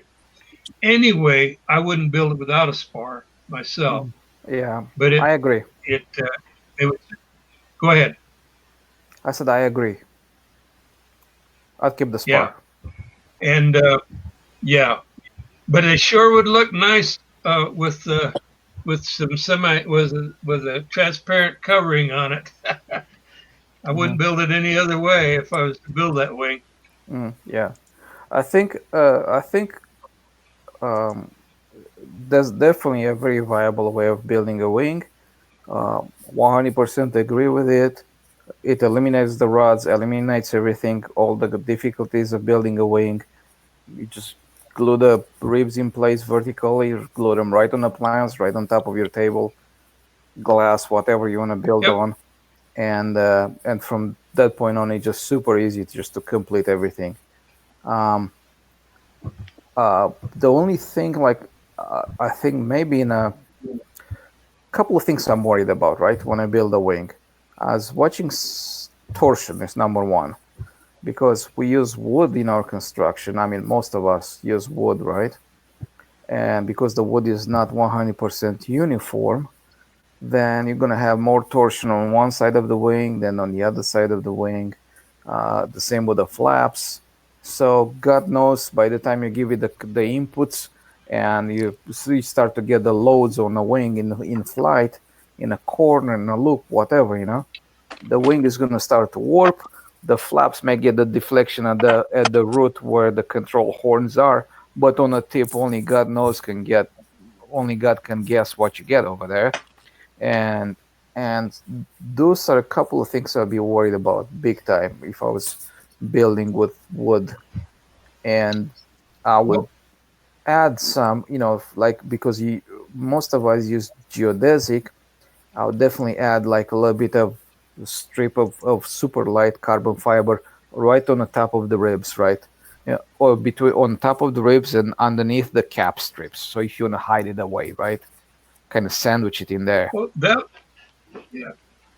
that's a very good idea to do that little bit of construction or with the carbon fiber, and it wouldn't have to be very thick. It just have the worn truss or the geodesic rib layout gives you a lot of torsional rigidity. Yeah, because of the angle of the rib. Imagine if you put, imagine if you add on top of the ribs that little bit of carbon fiber. Well, that's where I was going. That carbon fiber on there, it would make a very strong I-beam, which would resist the torsion even more. Far And so, more. yeah, that's a very judicious placement of some. I have a downstairs. I have a free flight plane, a half-A free flight plane that was designed by one of the top guys in that genre, and he gave it to me. It is carbon fiber, little teeny strips on top of the balsa ribs. Yep. It's beautiful. I'll have to bring it. Maybe I'll bring it when we do for the Monday meeting so you guys can see it. It's very light. The last he got rid of this one because he built a new one where the wings fold up, and he launches it, and it just got little stubby wings like that. So when it launches, but when it gets up and it bunts at the top, they go plop, plop, plop, and they're out. And now he's got a soaring wing up there. Yeah. He gets, but it's very beautifully made, in my opinion, with that little strips of carbon fiber everywhere. You know how easy. So I see what you're. Yeah, it's so easy to make that, and it's super easy. I mean, just like it's not hard at all. What you do, you buy this unidirectional carbon fiber, but you must make sure that you don't buy the one that has like the stringy binder, because like you're putting through a sewing machine kind of thing, right? That's not the good stuff, right? You want to get the better stuff, right? And you just put it lengthwise. You take a straight edge and you cut slices off of it, 1/16 of an inch, 1/8 of an inch, whatever you need, right? And what you do, you have a board like this in your garage. It can be a cardboard or something like that, and you can spray a little bit of a 3M77, so has a little bit of tackiness to it, right? So you take these pieces of string, right, and just put them over there. Just let them droop down a little bit, right? Correct? And you take 3M77 and go like, and then you take them one by one, and you have a little bit of this kind of like Scotch tape on them, right? And you just lay them on top of the rib. You just lightly press them in, and they're gonna stay in position after that. And what you do when you do your cap, you don't even worry about gluing them right now. When you do your cap strips and you put your cap strips over there, so that they're gonna sandwich them in between them, you can put the thin CA, and the thin CA is gonna penetrate, and it's gonna be a capillary effect. It's gonna go into the carbon fiber, right? And the cap strip is gonna glue your cap strip to your rib and sandwich the carbon fiber in between them, which is nice and straight. The strands are straight. They're not wavy or anything like that. All the force goes directly in the direction in which you need it. And I bet you that's going to at least quadruple your torsional rigidity in your wing, because as soon as you do this, imagine your rib had another 2 inches worth of balsa wood on top of it. Okay? Right. How much stronger would that rib be? You could actually really, skeletonize that rib to where it's just literally no weight to it, because most of the wood has been taken out. By putting that carbon fiber on there like that, it's like the rib is solid in between. Exactly. Yeah. As far as strength goes. Yeah, it's like an I-beam. I mean, just and that one. Yeah. So it is exactly like an I-beam, and yeah. And when that's put at an angle like the Geo wing or the Warren Truss wing, when it's put in as an angle, it really, with that carbon fiber, would really resist twist or torsion. Can you see this? Yeah. So the idea is that, let's say you put carbon fiber from here to here, right? That's equivalent like adding another 2 inches worth of rib on top of it with no carbon fiber. Right. That's how much stronger it becomes. And that's minimum. It's actually double that. Exactly. It's probably it's probably 4 inches worth of stuff. And the weight of carbon fiber that you added to the plane, I mean, it's like if you do the math on it, say 100 grams per meter squared, so which means let's say a 3 millimeter wide strip, 1 meter long, which is about 3 yards long, right? Is okay. Let's see. Not 3 yards. One liter or one Yeah. meter long is about 39 inches, which is a little over a yard. So it's about 1 gram per millimeter. So you're looking about 3 grams a strip for a 3-foot strip, 1/8 inch wide. Yeah. Okay. You don't need that. Yeah. You don't need anywhere close to that.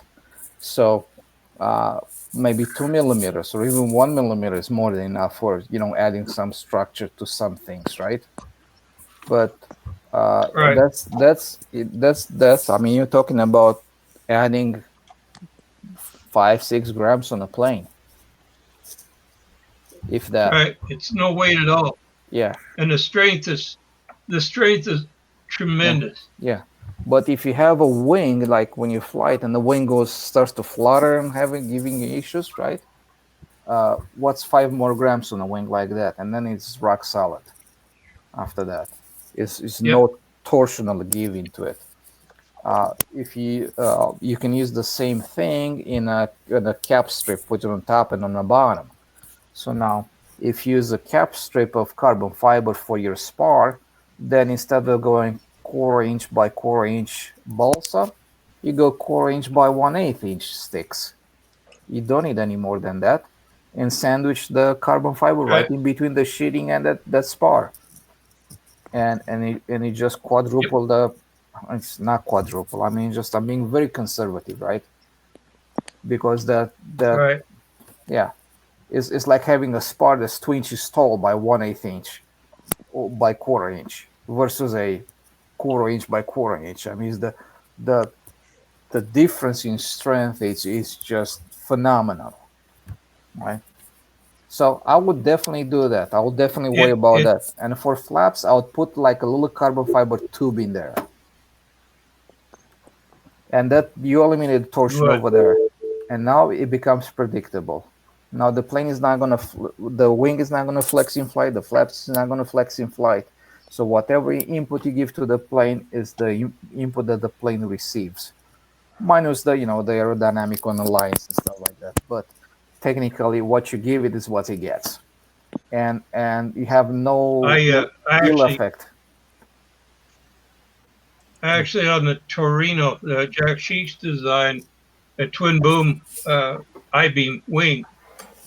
On the elevator between the two booms, I didn't want to run 2 bell cranks and 2 rods going down through the booms to the either side of the elevator so that it wouldn't, because you put on one side, the thought is it would twist more on one side, than on the other as it would twist.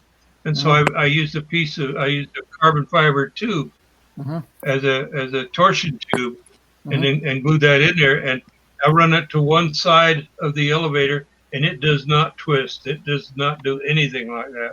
Yeah. And so that saved me a lot of extra weight doing that little thing.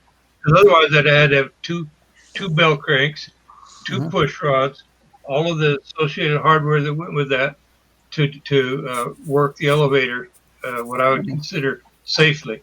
Yeah. Well, in an elevator structure, I was watching somebody flying, and I could see the elevator doing this number. All right. Was you was going? Really? Yeah. Yes. It was going up. The elevator would just be flexing downwards. The opposite, just you can see it in the loops. The elevator was like this. Yeah. And then in the opposite, it would move up and down, and God knows how much torsion was in there as well at the same time. But I think a super simple way to build, to start to introduce some of this in our builds is just, for example, in the elevator, You could just open the elevator, make the ribs, put a hole in the center of the rib where the spar goes, and put a tube that goes from end to end with carbon fiber, and it works as a torsion tube, right? Yeah. It's not going to torsion, and it's a spar at the same time. So that's all one thing you need, and you can for leading edge, what I would do is I would not even put a spar on a leading edge. I would just take a piece of balsa and form it like this on a rod with ace band-aids, right? And cut it like quarter of an inch, and just get this folded like a U-shaped balsa right on the leading edge. Just slide it over, glue it in there, no spar, no nothing. Put a cap strick on the trailing edge, done deal. I mean, you can make an elevator like that in 15 minutes, half an hour, maximum. Especially yeah. if you have the ribs elevated from the bottom, and you can just glue them right on the top of your table. Just glue all the way to the end. Get your spar, slide it through, or maybe slide your spar through first. Kind of position them a little bit, and then you just glue them one at a time. And then you get your leading edge, just slide it in, tack it in, put your trailing edge, some cap strips, sand off and block sand the trailing edge. You're done. 1 hour, you have an elevator. You can slide that rod in, Mhm. have a piece cut to go on either end, Mhm. so that it holds it up off the table. Yes. And with that carbon fiber rod in there, it's not going to need support in the center, not in that span. And you Mhm. could build the whole thing at one time, held up off of your Table, yes. and not have to. If you have to turn it over, you just turn it over and set it right back on the other side of the thing. You're done. It's almost like an I-beam plate. Exactly, and the rod being just a simple round tube has more than enough strength to last for the life of the plane, and no torsion, no nothing, none of that stuff, So I'm surprised I don't see it more often. I'm surprised people don't think about that. I mean, we are still going to the sticks and stick, balsa spar with construction. I'm pretty convinced that it's out there, that people are using it. But these people, they'll spend 6 months building their next year's airplane. They're out flying this year. They're already building next year's airplane. But they don't crash their planes off where you get a chance to see what's inside. Mm-hmm. And so you don't know what they got inside of it or how they built it. Yeah. I look at Dave Fitzgerald's airplane. You can't see what he's done in there, but the man understands how to build light, and he understands how to build strong, and how to, Mm-hmm. And I'm sure that inside of his plane there's pieces and bits of carbon fiber or something like that in there strengthening areas of that airplane. It's very possible. I don't say no. Of this is carbon fiber. I have the plans, and I think I might have spent between 16, 80, maybe almost $100 in carbon fiber materials that are recommended in the plans. Mm-hmm. Yeah, it's and you get the kit from RSM, but he doesn't have all the carbon fiber tubes, or the price of the kit would be exorbitant. But in the plans, he lays out all this carbon, tubes and mat and all kinds of stuff. There's a lot of carbon in that plane. Yeah. At least on the plane. Yeah.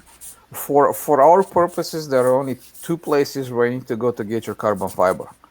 One of them, it's in Easy Composites it's an England company that sells carbon fiber unidirectional, which is 100 grams per square meter. It's very inexpensive, about $15 a square meter.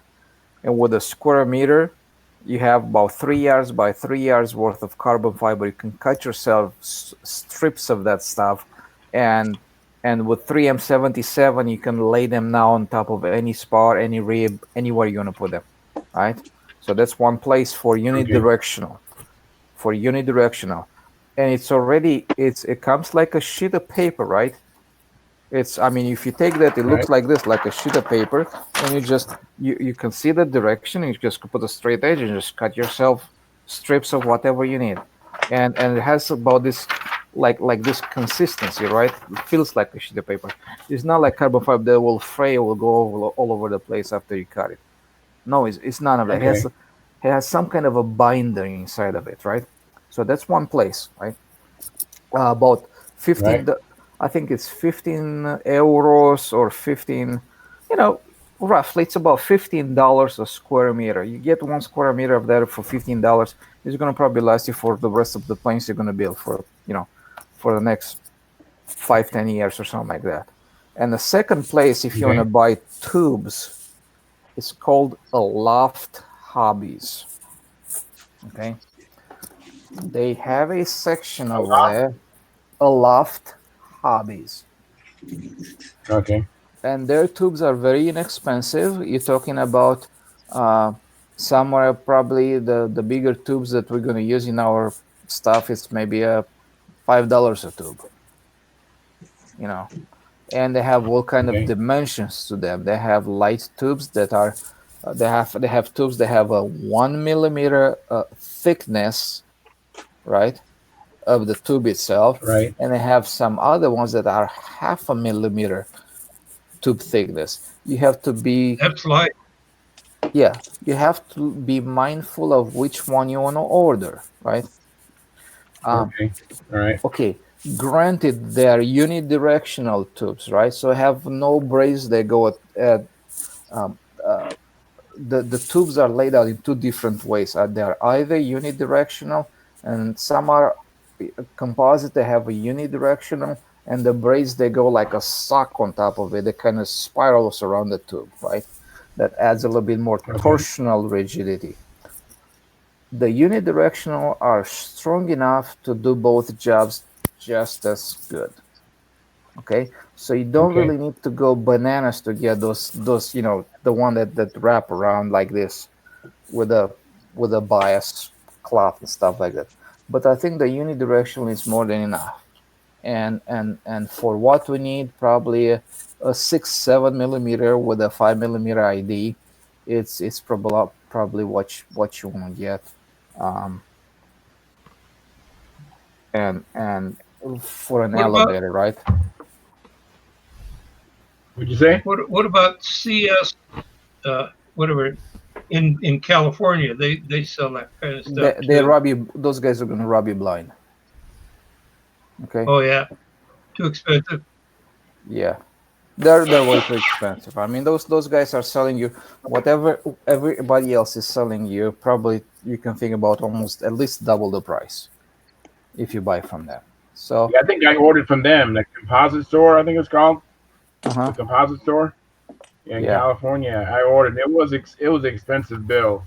Uh-huh. Yeah. Yeah. So, here's some ideas. I'm looking. I just opened up this website on Aloft Hobbies on 1 meter tube length, right? So Mm-hmm. I'm gonna shoot some numbers at you. A 6 millimeter by 5 millimeter ID is $3.40 for a tube. Okay, if you buy Wow. five, it's $2.20 each.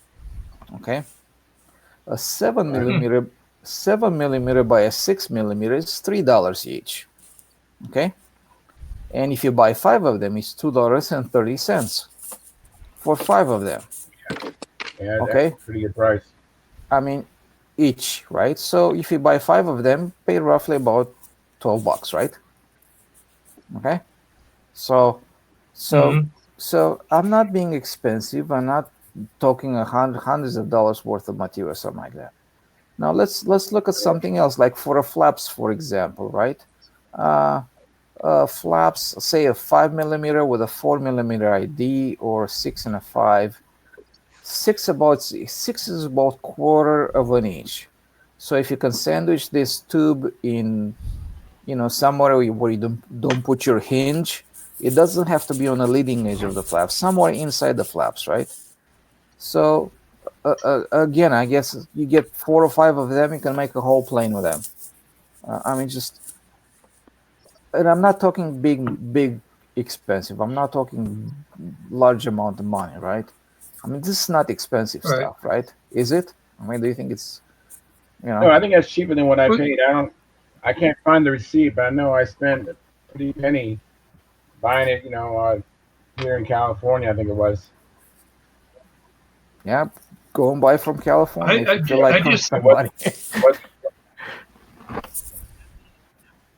I just thought of another guy that's using carbon. Howard Rush. Howard Rush. In fact, he wrote up a thing about how the tube in his flaps and his elevators, how it was so torsion resistant. Mm-hmm. Doesn't surprise me.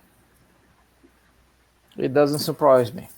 And if you want to do something with the, I mean, I guess you can do that. There's another option to the carbon fiber tube.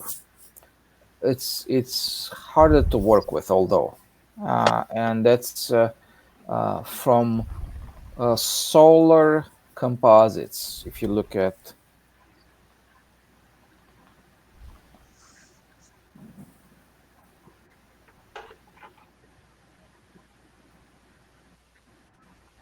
okay, it's SOLLER. SOLLER. SOLLER Composites. Okay, and if you go on his website, you go to the carbon sleeves. Okay, and tubular sleeving, then carbon sleeves, and you find a bunch of material in here which sells like a sleeve. So what it is actually, this material is like, imagine a sock. It's like a tube, right? Right. And the carbon's kind of wrap around like it's like a fabric, right? So if you want to use this, is I mean, hey, works great. You take the whatever you want to put on the leading edge of your flaps, the stick, the whatever shape it is, right? And you put it through this sleeve, right? And as you stretch out, when you pull on the sleeve is going to collapse and just grab on a stick, right? It's going to take the shape of whatever the shape of the stick is, right? It really doesn't matter what the shape is, as long as you don't have shape that goes like this, right? So, but if it's roundish, square, any of those shapes on which it can collapse on top of them, this will going to work great. So you can stretch it out on a stick, just tack it with glue CA on one end of the stick, tack it on the other side of the stick, and then you build your stuff normally, right? And once you're done with everything, before you put the sheeting or when you sheet it, you just finish, make sure you use some thin CA and soak it down, this braided material. And because it's braided and it goes like, it is good for torsion. It's not good for like a spar kind of direction, but excellent for torsion. And this is what you need over there. It's just torsion. You want to stop it from having torsion in your flaps. So this technically, these are the three places. Okay, that's the three places that I go to. That's my weapon of choice. There are some other places, Easy but Composites, Aloft Hobby, and Solar Composites. Yep, that's about it. Yeah. And Well, but thanks. yeah, I'm pretty sure nobody's gonna go to the Kevlar hinges anytime soon or something like that, so I'm not gonna bother with that. So yeah, I use them and I love them, by the way. Frankly, I like the old over-under hinges, and I can see making them out of Kevlar. Yeah. But I mean, I use them more and more now because first they're very, very free, much freer than I can get it with pinned hinges or anything else. Plus, they seal the hinge line, and you can actually get them. Even use the old Dacron material. You can, if you cover it correctly, you can get them where they're hardly noticeable. Yeah. Even if you just use Kevlar hinges or whatever you're gonna use, whatever you're gonna call them, The other materials like the nylon, I think some people are using the nylon. There's a nylon cloth